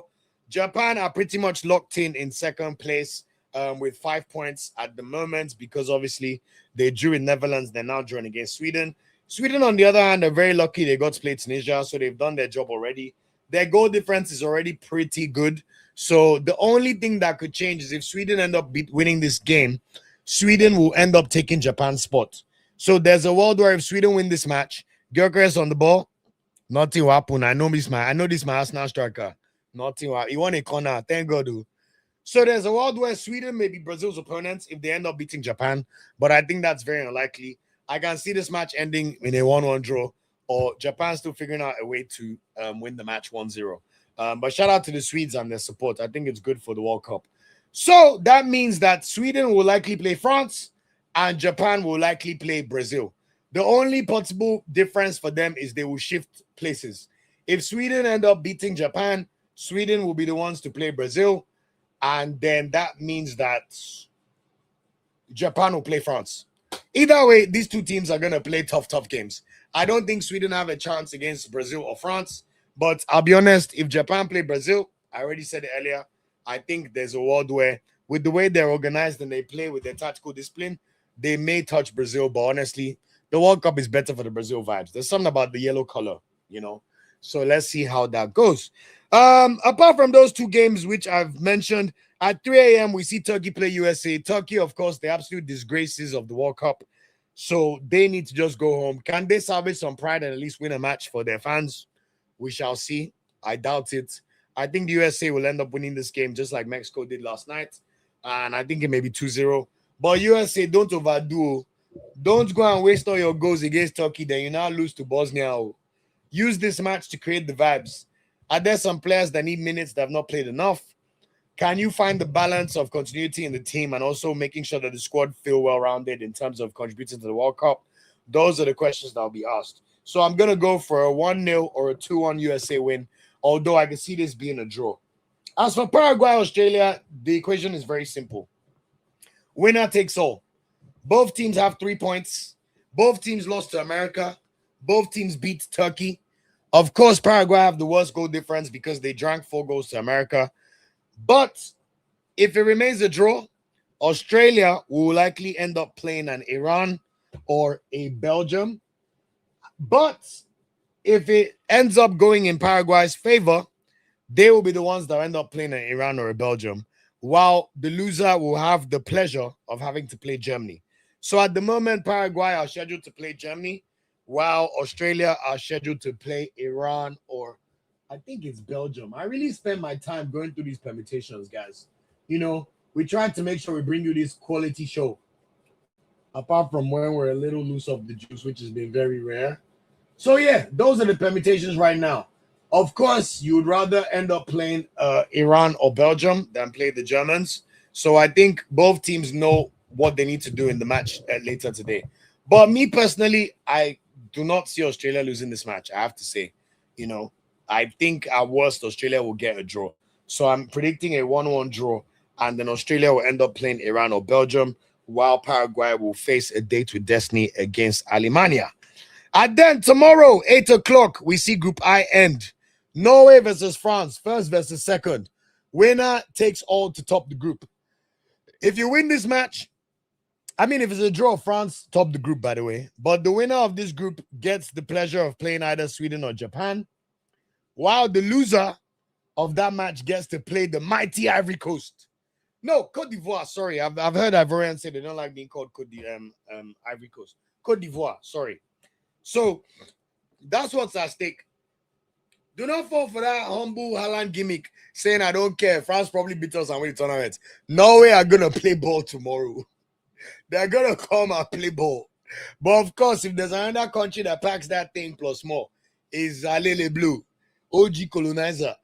So I know that Mbappe and Co are going to be ready for these guys. And we're going to see how that game goes. So I'm going to predict a slight France victory, although I can see it being a draw. But I think France will just about peep it 2-1. Now, my biggest worry in this group is definitely Senegal. I'm very worried for them. Guys, they were absolutely atrocious. And I think we're even being kind. Against Norway, they were absolutely useless. It was so bad. It was disgusting.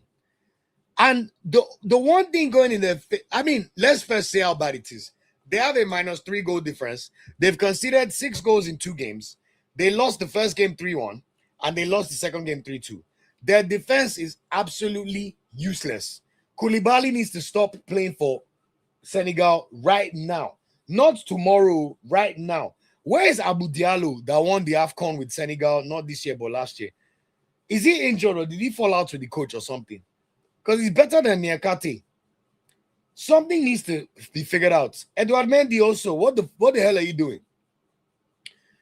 That midfield, they need to reconfigure it as well. You can't be playing 3 workhorses. You cannot have Pape Sarr or Pape Gueye, Gana Gueye, and Lamine Camara all starting. Move Mane to the middle. Let Jogadors play football. Where is Iliman Ndiaye? Nicholas Jackson is starving up front. Starving. In fact, take Jackson off, play Ismail Assar up front. I'm letting Bayern Iliman Ndiaye cook on the wings.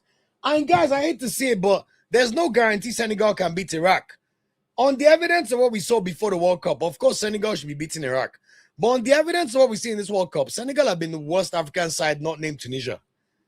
And that's not even being harsh. They've been so bad. Can we see them scoring more than 2 goals against Iraq? What could be their saving grace is the fact that they at least scored 3 goals all by Ismail Assar. So if they win 1-0, their goal difference goes to -2, but they would have scored 4 goals. I still think that leaves them in a precarious position. However, if they're able to win by at least 2 goals, because they already have 3 goals scored, they will go above the likes of South Korea already and Scotland and co. So it increases their chances of qualifying. But if you're Senegal, to be honest, you need to be pumping Iraq by at least 3 goals. just for safety and peace of mind. And I'm not sure they will do it right now, to be honest, with how shocking their tactics have been. Pap Tiao, if it's to coach in AFCON and tell your players leave the pitch now, you have brain. But look at how you're embarrassing Senegal on the world stage. Fix up, man. It's so bad. It's so, where is your pride for your country? Come on. Come on. And then I'll probably do the live show tomorrow after the 1 a.m. games, just because I'm going out. You know, I have to balance all this in my life. So Cabo Verde plays Saudi. I'm hoping for a Cabo Verde win. I think even a draw will do Cabo Verde a world of good. At the moment, we know that Cabo Verde are on 2 points. So a draw will keep them on a 0-goal difference, which is good for their omens of qualifying out of the group. That will at least take them past Scotland and South Korea, and then they start calculating with their calculators. So I think at worst, Cabo Verde are going to draw against Saudi. But honestly, after watching them, I think they have it in them to win by at least 2-1. So Cabo Verde, we're rooting for you. Africa is rooting for you. We've been watching you guys in AFCON since even that year Nigeria had to play 2 games against Cape Verde. I know what thing we see. We did not lose, but it was not easy. We had to draw one, and then we beat them 2-1 in the other game. As for Uruguay, Spain, I feel bad for Uruguay because the fact that Spain drew against Cape Verde means Spain have to touch Uruguay. Now, do not underrate Uruguay. On their day, they're a good side. And Uruguay are one of those teams that they rise for the big occasions. You know, at the moment in this group, they also have 2 points. So they may end up drawing against Spain and just qualifying in second place with 3 draws. So let's see how that goes. But I think Spain will touch them in this one. And I think that'll be very sad because that means Uruguay will go out. If Uruguay lose this match, they're going out to the World Cup. That's just the plain old simple facts.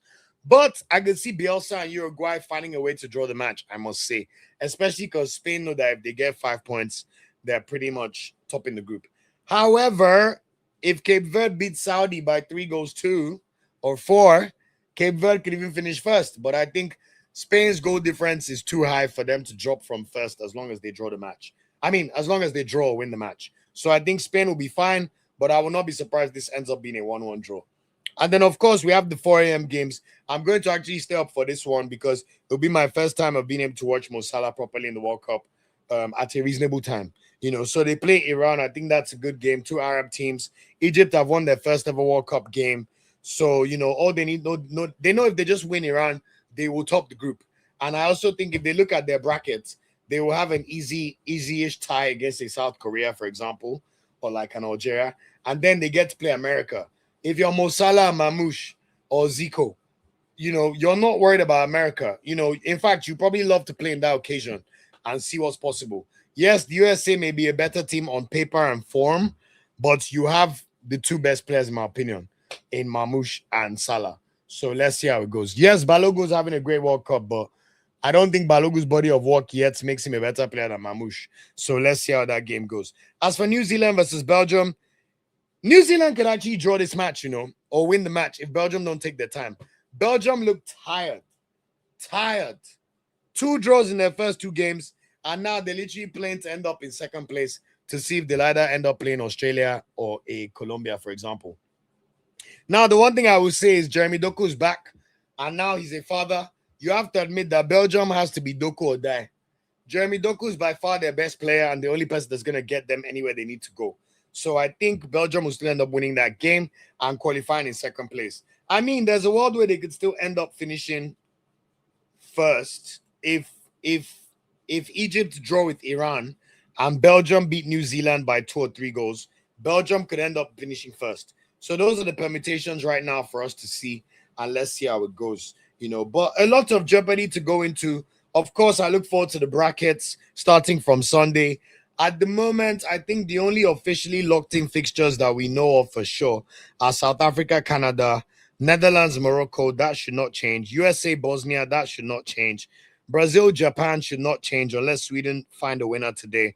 Ivory Coast, Norway. We can say that with certainty. Every other tie is subject to change. So 5 of the 16 knockout games are confirmed, and we'll see how those games get on. Guys, it's been an absolute pleasure. Obviously, forgive me for missing a few daily shows. I'm trying to juggle settling into my new role at work, trying to be good and make sure we make this money to actually live. I also know we must give you this content hot. Thank you guys for all the things that you're doing for us and all the joy that you're bringing in. You know, I really appreciate it, and much love to everybody. Thank you guys for everything, and I appreciate all the love. As Vontae said, please guys like the video. It's been an amazing show for me again. I've loved interacting with the people. Let me just go through a few more comments. Adele Fakayode, good to see you, bro. He says, just confirm, Nations Cup is now every 4 years. Yes, but there will be 2 AFCONs before that happens. So there will be an AFCON next year in Uganda, Tanzania, and Kenya called the Pamuja AFCON. And it's going to be the first AFCON in the summer in 8 years since 2019. So European countries will not cry again. European leagues will not cry. And I also think it will be good for the AFCON spectacle. Is there any annoying thing? The only annoying thing is it overlaps with the Women's World Cup. So I feel a bit bad for the Women's World Cup.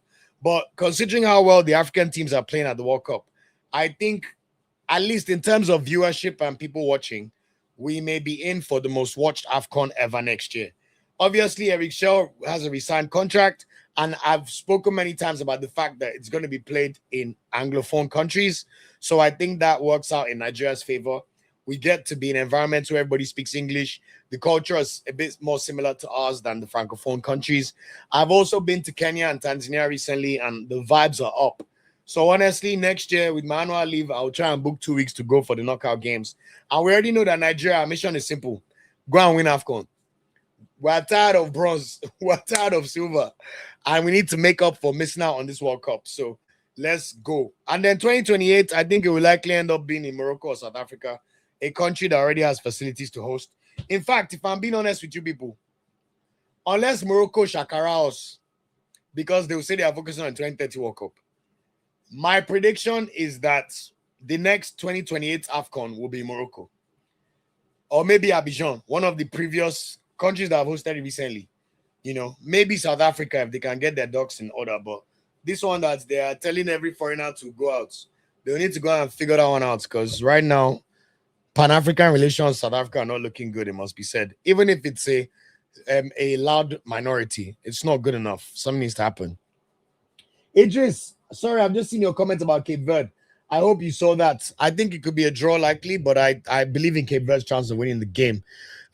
Exactly, Adeola. I heard about them threatening the Ecuador coach. I heard he was going through a lot, you know. Ecuador will feel good about their chances, you know. This is a good bracket to potentially have. So, and I would like to see Ecuador play against England. I think that would be interesting. Turkey underachieving. Aduba, I spoke about this on a few shows. First of all, Turkey, like Galatasaray, everyone needs to respect their level in the football hierarchy. I think sometimes the Turks, because of how passionate their fans are, they think they are better than what they are. This is a country that have only just made their first World Cup appearance since 2002, which was 24 years ago. First World Cup I watched. Yes, they finished third. Remember Ilan Manziz, Hakan Şükür, Rustu Rekba, all these guys, you know. But at the end of the day, they've not made a World Cup for 24 years. And they were moving like they're Spain or Argentina or France. And even the arrogant comments from Çalhanoğlu before they played their first game against Australia, saying, oh, we're the better side and we expect to win. Look how they got touched. It's just cho for what? Then the coach plays Kerema Togolu, who's one of the smallest players on the pitch as number 9. They just looked like they were confused. Do not be deceived by that stat about 60 shots. They barely created any decent XG in both games. They were very, very useless. Their biggest threats were their center-backs and their right back, Mudur. So I think Turkey, they need to go back with humility. Calm down again. When they're sending all the bosses to do send-off for the team, they should have focused on actual preparation. This is not the first time we've seen Turkey flat out to deceive. We've seen Turkey do this in the 2021 Euros. Same thing. Everybody said they're dark horses. They went there. They lost all games. It's the same way I always say, Galatasaray, look, if Osimhen stays there, no problem. We'll keep backing him. I'm very grateful for the jersey. But we all know that Galatasaray is no Osimhen's level. He's better than that. It's still the 9th best league in the world. This Champions League was the first time in 12 years that Galatasaray played a round of 16 match in the Champions League. But the way they will talk, you think that their league is so good. This is what happens when your main players, apart from the Yıldızes and Goulet and Çalhanoğlu, most of your main players are playing against Denizli Spor, Samsun Spor, like every week. Of course, when you now show up against better sides tactically or with better preparation, you're going to struggle. So left to me, it's the same way I still hope Osimhen leaves, even though we'll keep this up there for sure because I paid too much for it. And it's not every day that your country's best player signs a jersey in your name for objective analyst. before someone comes in my mentions again and tells me that it's like I hate Osimhen because I want him to play in Premier League or for Barcelona. Please, oh, it's just objective analysis. Please, please, please. There's a reason why the Turkish league is the 9th best league in the coefficient. It's not even as good as the Belgian league, where Tolora Kodari dominated. It's not as good as the Portuguese league. Mind you, where Zedu Sanusi became a champion again last year. So honestly, I think Turkey, they need to go and look in the mirror. Go again, but reduce the temperature. Accept your place in the hierarchy of football. Turkey think they're like some giant nation. Yes, you're passionate and your fans are great, but know your level first. Until you accept humility, you cannot move forward. Look at me. Imagine me, even though I've had swagger and sauce my whole life. Imagine me saying, oh my God, I'm just big boned. My body cannot change. I have to first accept reality that Olu, you are eating more than your body needs. You are eating too much food, mate. And you gotta stop because you don't like it. So that's why now we're going to do the work. You must first accept your present reality to move forward. It's like Nigeria. Until we accept our present reality, all these NSC statements about moving forward, we will judge accordingly. But you must first accept your current predicament to move forward. And I think that's what Turkey need to do, honestly. Jack Wolfgang, do you think Nigeria will qualify for AFCON with no stress? Yes, now. I said it. In fact, the goal is very simple. Win all 6 games. I don't care how you play. Guinea-Bissau, Tanzania, and Madagascar. Come on. If you look at the way Chelle was touching Zimbabwe, Jamaica with 2nd string, 3rd string Super Eagles squad. The mission is simple. Win all games. All games. I don't want to hear no stories. Do not make anybody even try. Flog everybody. Yes. So, of course, we must. Tunisia have been an embarrassment. Rafita left. Hey, good to see you, Rafita left back. Hope you're well. Bro, serious embarrassment. Idris said, why did they take Sebastian Haller? Idris is like, you have not been watching Sebastian Haller's career since AFCON, since that last AFCON. That was not the best take I've seen from you. Those are the kind of takes that let me know I'm not watching other teams. Haller that is 32 years old. That's now playing for, is it Utrecht in Netherlands? And he scored 1 goal in 25 appearances this season. 1 goal in 33 appearances for Utrecht this season. Is who you're asking why did not take him? When they have Yohan Boni that plays for Inter Milan. Come on now. Some of these questions sometimes. You guys will be showing that you're not watching other teams sometimes. I'm telling you. What a comment. That's a crazy comment, man. Sebastian Haller, Idris. Please go and watch them more. Thank you. That was not a very good take at all. When you have Evan Gerson, you have Yohan Boni, you have Eliwai playing for Nice. Come on.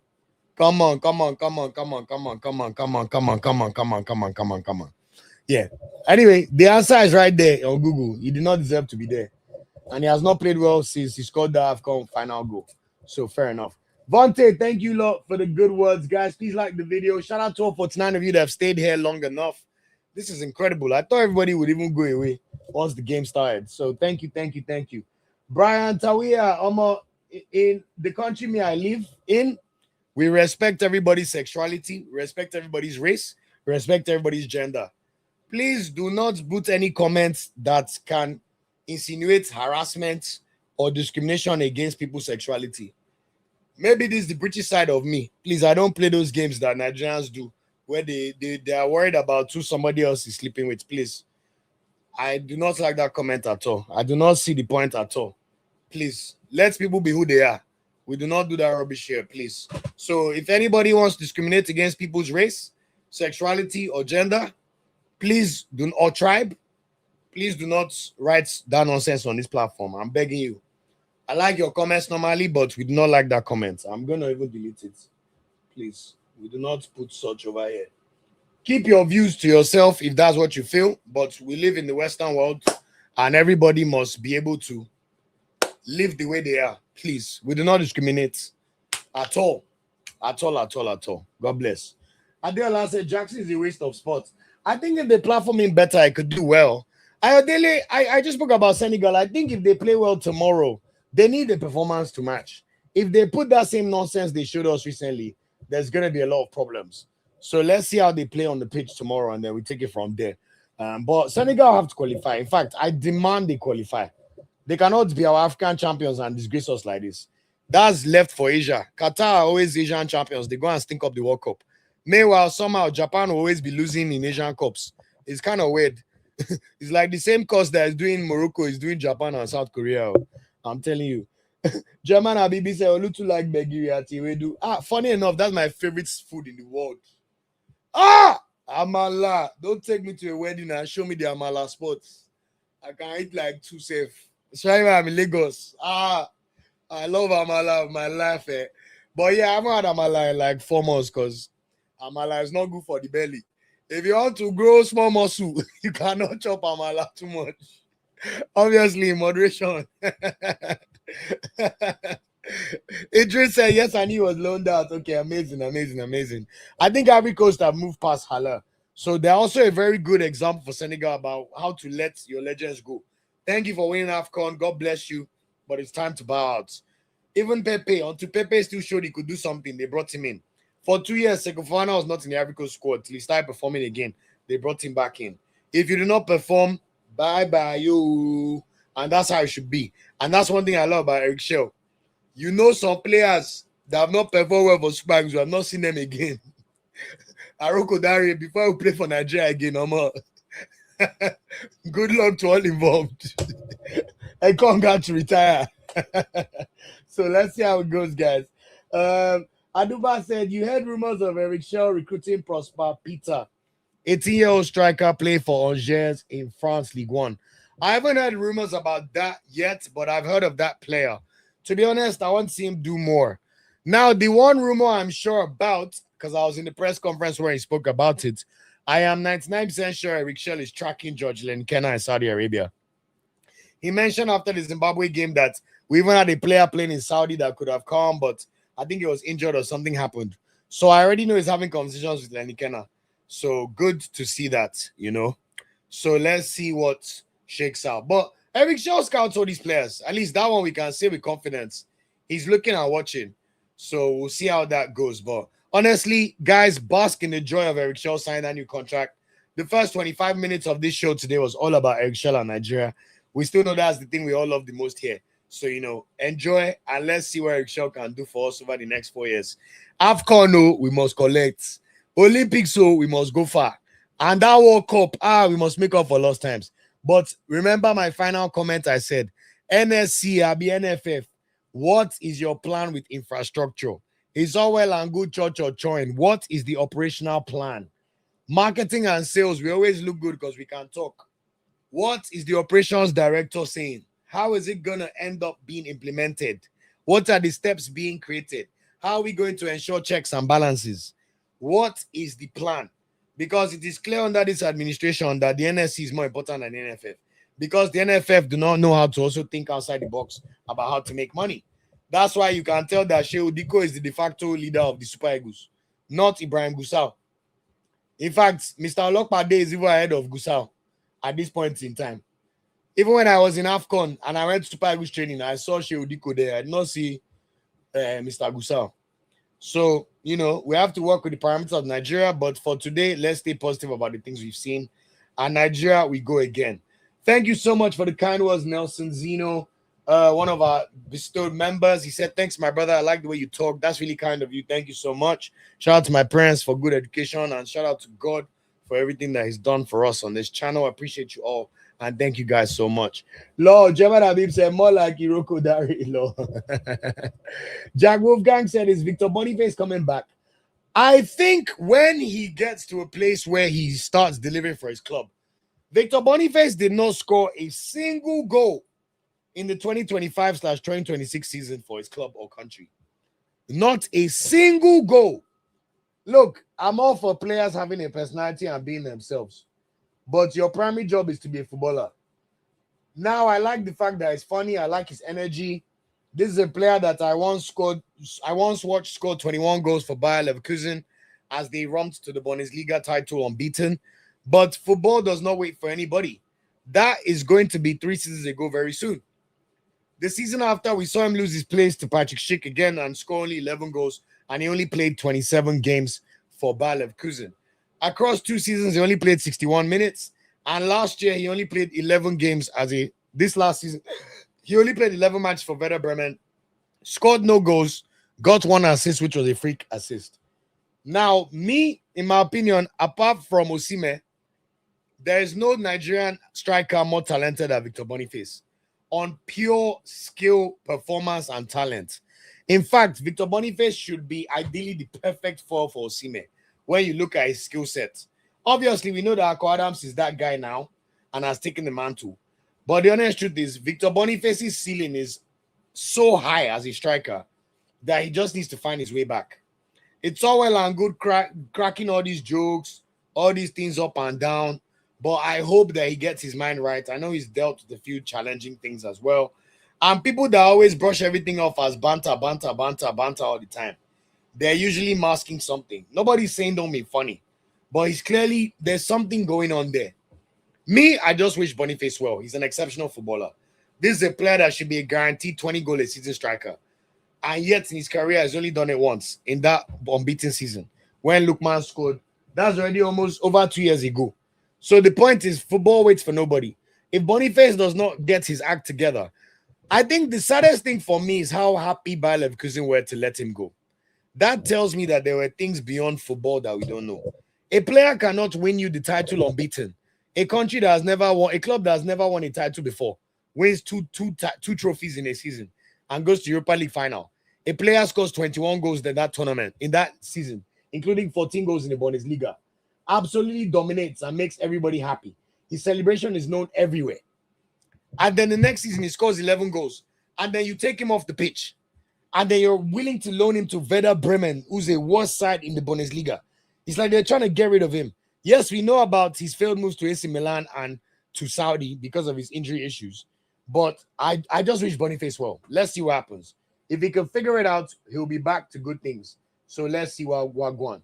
So that's my take on Boniface. I have seen that Dyson Maeda has just scored, one of the players I mentioned as well.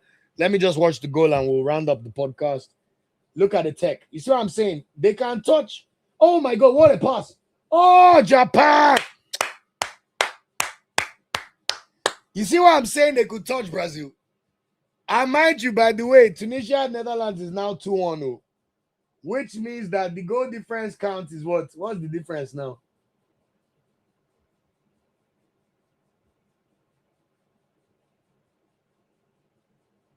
So the goal difference count is now back to +5 for both of them. But of course, if Japan score one more goal, it means Japan will end up being the ones to play Morocco and Brazil will have to play Netherlands. In fact, I'm hoping for that. I'm rooting for that because I really love to see Morocco and Japan get that free run. That would be amazing to see. But let's keep going. Let's keep going. I hope everyone's enjoying the football. Let's round up the show. I ended up doing almost 2 hours, which has been an absolute pleasure. But I wish Boniface all the best, and I hope he gets his mind right and gets back into game shape. Perfect comment by Aduba. Thank you so much for this comment. You're spot on. Amazing, amazing. And I love the fact that he has good relationships with Onyedika and Onyemechi. I like his energy as a person. He just needs to be serious about his football and start performing again. Like, we don't need to hear all the stories about how the Bayer Leverkusen president was upset because the more you're winning, the more money he had to pay you. You're a footballer. We already know you're rich. Top 5 league. Please get back to doing what will keep those contracts coming in. We know your alleged age is 20. His alleged age is 25. It's only 26 this year. 6'3" with all that tech. Like, come on. This guy is supposed to be a special player. Mind you, he was at Bodo Glimt. Won the league title at Bodo Glimt. Look at Bodo Glimt now. So when it comes to even God's favor and picking the right clubs, you can see that there's a blessing in Boniface's life. He then moved to Union Saint-Gilloise, another club that's now on the up. And they even have Promise David as their starting striker now. So a lot to play for and to notice if you get what I'm saying. So I wish Boniface well. In fact, there's a word where for me, Nigeria's 4 strikers will even be simple. Osimhen, Akko, Onuachu's too old, but he'll still be there for now. Imagine if our backup strikers were like Boniface and like Ileni Kena or Gift Urban, one of these guys that has something different about them. You know, like, bro, we'll be they now have Femi Aziz and Lookman as the number 10s. Oh, God, Eric Chelle, cook. Let him cook. And Eric Chelle, I know he's going to cook, man. In fact, I even forgot Murphy. Imagine you have Boniface and Murphy or Lenny Kenna or even Uchenna Ogundu is going to have a good season next year as your strikers. Like, bro, that could be unbelievable, especially if all of them are fit and firing. So I think we have a lot of potential. This is another thing we need to see in terms of the moves all these players are going to make. You know, Aquadams, I want to see him get out of Sevilla. That's not a serious club right now. Polonachu is about to be 33, so figure it out. Terry Murphy played his way back into Super Eagles existence after his exceptional international window. So I think Terry Murphy is now one of those four. But there's no reason why Boniface should not be the Polonachu replacement. He's 6'3", more mobile, and his ceiling is even better. It's just you can tell who's a more serious player about their career, you know. So imagine you have those four. Then you now have an Ileni Kena. Nigeria, we get talent too. Uchenna Ogundu, watch out for him next year. He signed for Alberg in January. I'm sure they were holding him in the can for this season coming. Ileni Kena, let's see what Durosimi does with his move. If he goes to Serie B, we're going to forget about him because he was very bad in the Nigeria friendlies. We still have Salim Fago, who started well at Victoria Pilsen. So let's see how he gets on. You know, Gift Urban is only 23. Let's see what shakes out with his career. We have so many players, man. And I promise you, we're never going to fail again because now we have Eric Chelle. And this one that the NFF and NSC are now doing, sugarcoating fake news that they will try and set us up for success. We shall continue to hold them to account and we shall continue to observe. That one is an absolute guarantee for Moloke. And I know you guys know me and my big mouth. I will not shut up. So we're going to hold them to account for sure. And we're going to see how that goes. I just want to say a big thank you to everybody for the stream today. All 40 of you still live. This means that we have now got almost 400 views on the live today. I do not take it for granted. Shout out to Japan. Let's see what going on with these scorelines. And let's see if the tail could turn around and these teams could end up playing in other games. I started running a mile a day. We both lose weight together. Aaron, let's do it, man. Let's do it. I've got my 10K race in 2 weeks' time on Sunday. So I'm looking forward to that. I had a little injury, so I've been trying to take it easy, but I'll run another 5K tomorrow. So looking forward to that. Handsome Devil said, Olu, remember I told you Japan will win this World Cup. Bro, they're not going to win the World Cup, but they'll do well. That one, I agree with you. And I've always talked about how great Japan are. Like, everyone knows Japan are excellent in the World Cup, so that one is fair. Who's this person that does not want to come and watch, does not want to go and abuse NFF? It's come and attack players. We don't like these comments over here. Our Eagles are failure. They allowed some Awamas. These are the kind of people that love to celebrate administrative failure. Just look at these comments from Bear C. Kokoma. Eagles are failure. They allowed some allowance to blink the bigger picture, the World Cup. They are overrated and very grateful. You are not serious. I live in the US. The shame in not having your country flag. Does your US employer owe you wages? Come and be typing cho.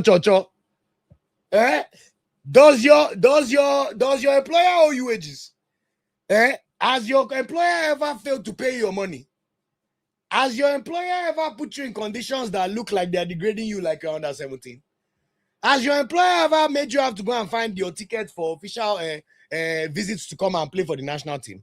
Does your employer make you have to go to one of the worst states or some tiny states in America to go and do whatever activity you have to do? What are we talking about? I'm sure he's sitting down in the comfort of his nice house in America. He doesn't open his mouth. Wow! Overrated and ungrateful. See your mouth. You know what you have gone. It's because it's not you that has to deal with NFF nonsense. I beg, better change the comment to say dismissing people's opinion. I get podcast. You come here, open your mouth, abuse players, talking anyhow. Now you know you have opinion. I beg, they allowed some allowance. Is it because they owe you allowance for 2 years? Nigeria, some of you, please don't kill me, I beg. The one you will not accept, you want to have people to accept. You say bigger picture. I beg. Let NFF, as the embarrassment is choking them now, they should go and figure it out. Is it the players that made them out to prosecute an entire World Cup qualifier campaign with 3 different coaches, including 2 mediocre ones? Is it the players that made Finidi George start Benjamin Tanimu in a World Cup qualifier against Benin Republic? Did you watch the match? You now come with serious comments, say life is not a bubble. I beg, please also, you to respect the players. Don't come and then call them a failure. Look at the kind of harsh rubbish words he used. It's now me that is saying I'm using rubbish words. You see why this life no balance? From the comfort of America. Look at you dismissing people's opinion. Are you talking about the players like that after they fought for the country, despite the kind of acrimonious circumstances that the federation put them in? Do they have two heads? Do you think they're not doing their best for their country? Did you know what AFCON? Do you not see how they still try their best platform for the country? Do you think they know how to miss the World Cup? So you abuse them, but then someone gives you back now. All of a sudden you're upset. God bless everybody. Please. God will bless everybody. Well done. Netherlands 3-1. Okay, they will score some more again. Looks like on goal Tunisia. Aaron diets, bro. Right now, Aaron, it's all about the protein. You have to strip carbs from your diet. Find protein you like. So me, I've gone big on salmon, beef, chicken. I've always liked chicken breast. I've always yo-yoed in my diet, to be fair. I'm one of those people, I always go like this. But then once this last heartbreak happened, I said, okay, no, enough's enough. I have to be sexy forever. I'm already cocky enough, and I work hard for all the things I get in my life, So, we just try and find the balance. Also, water. You have to drink a lot of water, Aaron. So 2 hours a day. Make sure you drink water. 2 liters of water a day. Water will change your life. I've had to strip back on the alcohol, but I'm trying to be more sustainable. So I still have moments where I'll go out, like the other day when I was at the YouTube event and there was free shayo everywhere. So water is the major key. I would say eat the same things every day. Find something you enjoy eating all the time.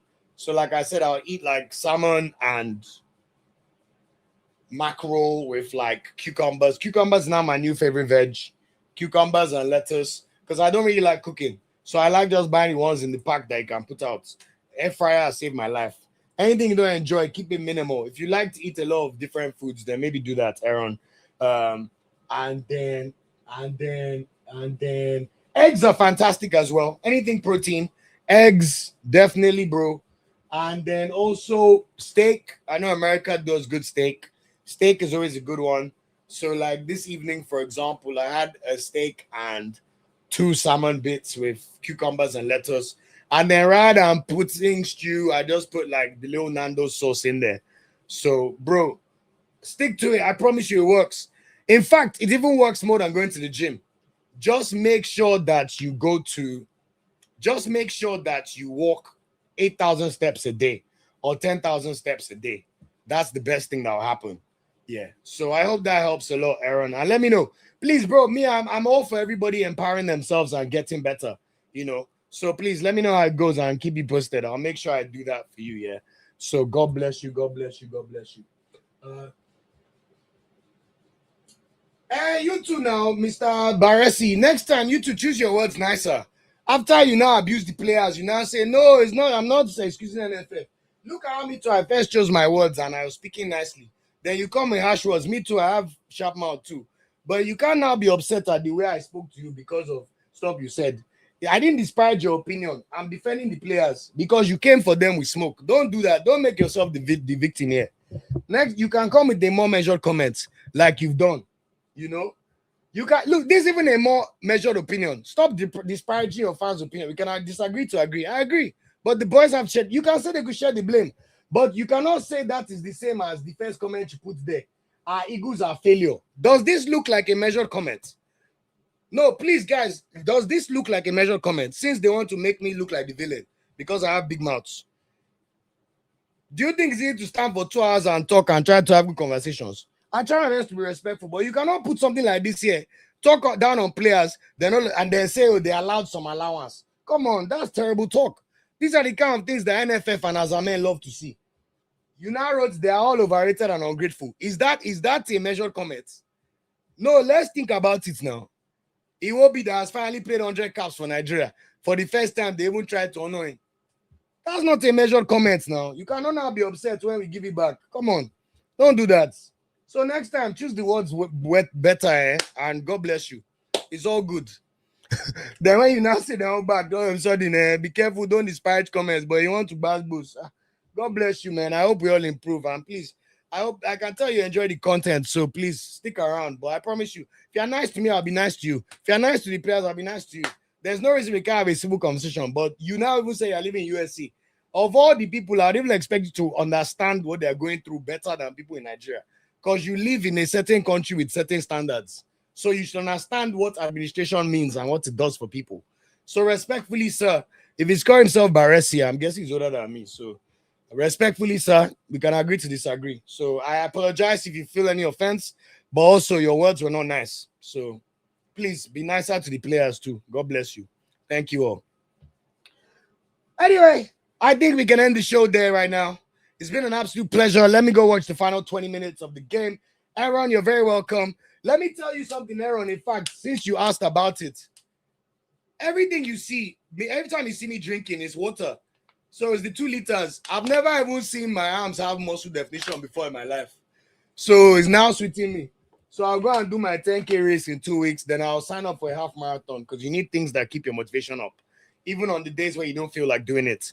A day like today, I wanted to go to the gym this evening, but honestly, let me know if I do.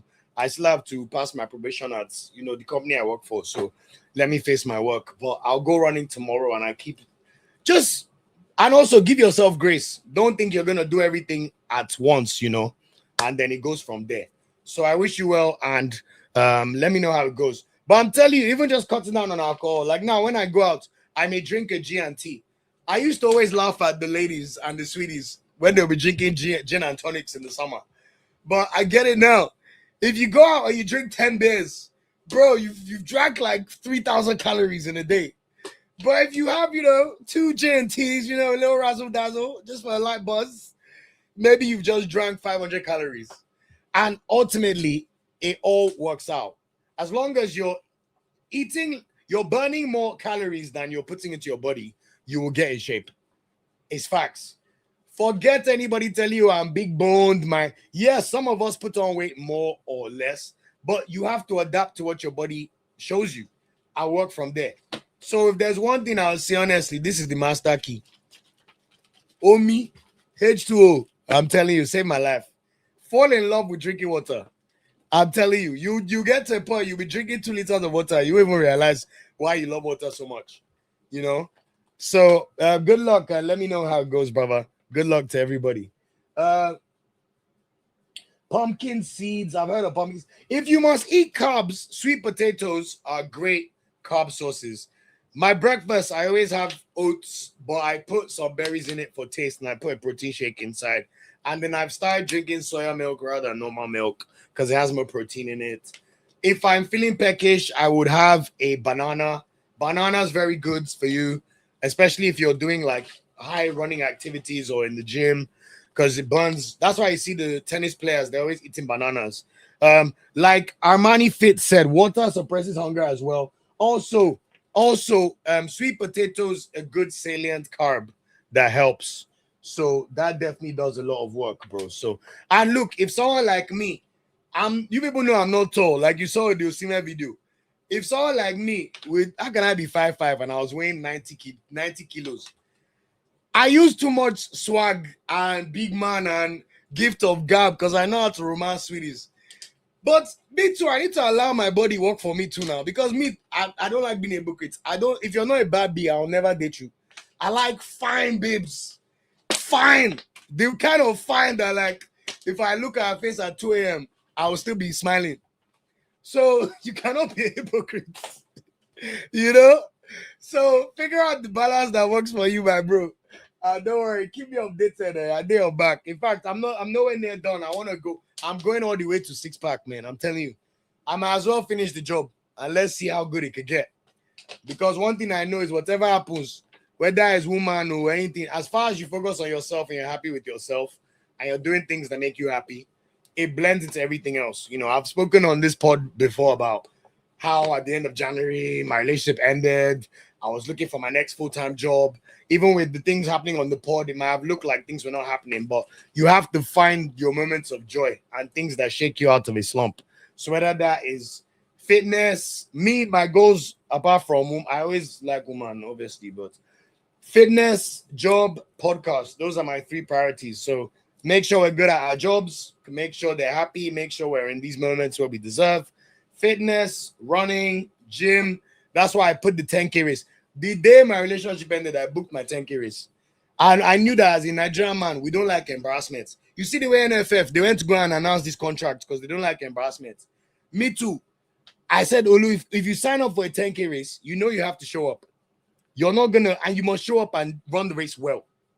So we're not gonna go and disgrace ourselves. So I became a person who could not run for 5 minutes to someone that can now run for over an hour. And I think my record so far is like 9.5K in at one go. And I fallen in love with running. I'm a big music fan. I love going to concerts. I've probably been to like 200. So when I'm running, I put my music in my ears. Obviously, I've spoken about how much I love Drake. So right now, Iceman, Ashake as well, Mr. Money, Kelani. Those are my 3 favorite albums this year. So I just put my album in my ear and I start running. And all of a sudden, as you get better and you figure out you're getting stronger, you'll be like, wow, is this me? In fact, it's reached the point I can't even believe I'm this person, to be honest. So now we have to just keep going. Because things will happen in your life. There will be ups and there will be downs, but it's how you bounce back and how you recover. God has all of us, whether you're Christian, Muslim, whatever you do. But a moving man will always meet his target. Just keep going. I promise you, everything will always be everything will always be okay. So I appreciate you. Sorry for turning it into a fitness show. Maybe by God's grace, one day when we scale NFW Media House, we'll do fitness show, we'll do politics show, we'll do relationship show. Me, I can talk for days about anything. NBA show. Me and my brother, we even love American sports. Maybe I'll get him to do NBA and NFL, you know. So I appreciate everybody. And shout out to everybody for the comments as well for the people. Back to the football. Prince Ochoma said, I hope this contract also gives Chelle the confidence to drop some players from our Super Eagles squad. For me, Chukwueze Sanusi at the moment, but I guess it all depends on form. I think your second statement answers the first question. If Chukwueze is playing well, he'll be called up. Sanusi was playing well for his club. He got called up. At the moment, apart from Oyemechi, Sanusi is our best left-back option.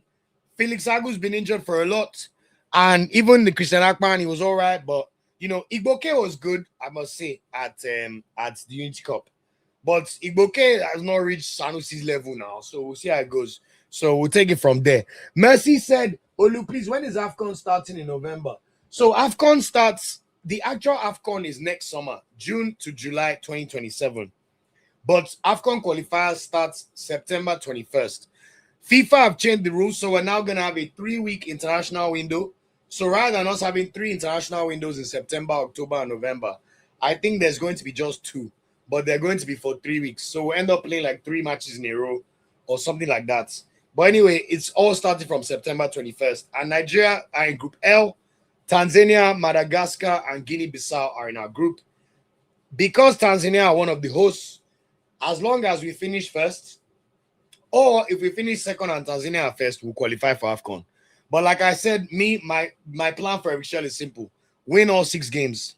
Let's take this thing home. Let us re-establish. Now that we know that we may not fall outside of the top 30 during this World Cup because of the performances of some other teams, let us run it up. By the next AFCON, I want Nigeria to be in the top 20. We need to be beating teams black and blue. Let them be feeling the force of Nigeria, and then we take it from there. So shout out to everybody. Mercy, I hope I answered your question. Oh, sorry, I even saw you change the question anyway. So hope everybody's enjoyed that. Thanks, guys. Tone, hey, shout out to Tone. This is great advice. Honestly, best to cut out alcohol together. Health-wise, it's not good. Only drink water. That is good advice. But one thing I'll say helps is do what works for you. The British side of me, I like a good drink. I'm not gonna lie to you, mate. I like a good beverage. You know, let's get it. You know, let's get the bevies going. You know, so find the balance that works for you. So me, if I still go out, I still want to have a good time. I will just have a few G&Ts or maybe have a rum and coke because that's still my favorite drink. But I may have 2 before I may have had 7. You know. So anyway, great advice too. But J&T's are where it's at, man. I'm telling you, J&T's.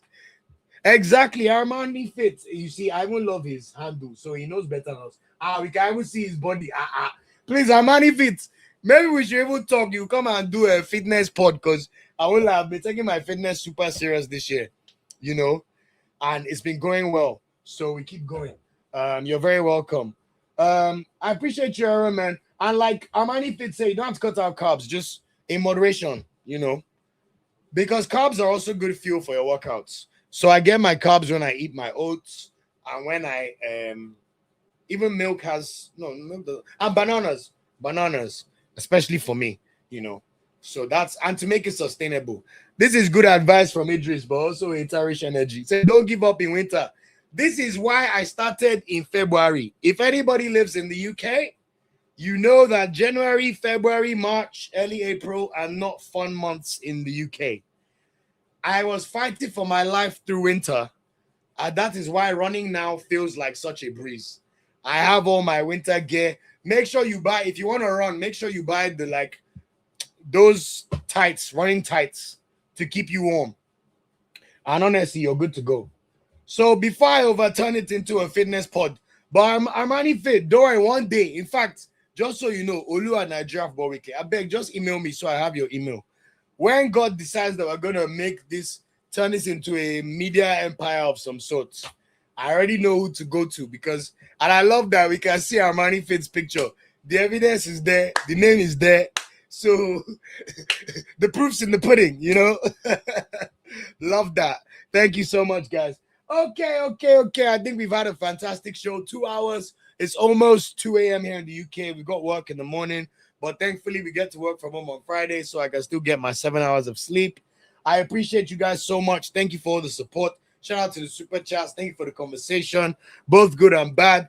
I hope nobody got offended. It's all love on this side. Yes, we want to make sure we hold everybody to account, but let's choose nicer words if you don't want anybody to use not nice words against us. But shout out to community always. God bless you all. Enjoy the football. For the Americans, enjoy the game at 3 a.m. or is it 4 a.m.?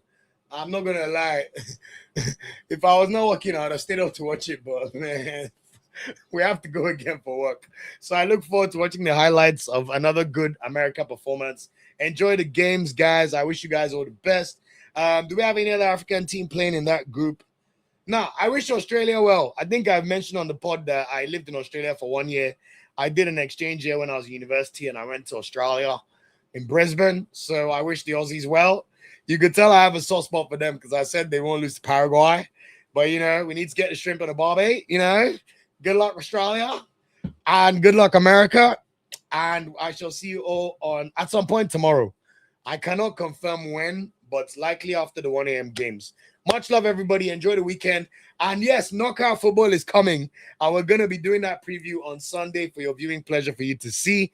And then also, the good news we must all celebrate today. Super Eagles, Eric Chelle's contract has been renewed. So don't worry. Remember that video when that guy said, tough times don't last. Tough people do. As you're watching this World Cup and feeling the pain, remember that tough times never last. Good times are coming to all of us that support Super Eagles. And don't worry, we're going to celebrate meaningful joy. Like Ashake said in Amen, it's coming. Much love, people, and I'll see you on the next episode of the podcast. Much love. Aduba just said hour and a half from now for the next window of matches. Exactly. So everybody enjoy the football. Thank you so much for sticking with me for 2 hours. It feels like our normal pods that we do during the football season where we review all the football. But appreciate you all. Thanks for liking the video. Thanks for subscribing if you're new here. And much love. I'll see you on tomorrow's episode. Take care. Peace out. Ciao. And yeah, let's get these games, man. Let's get these games.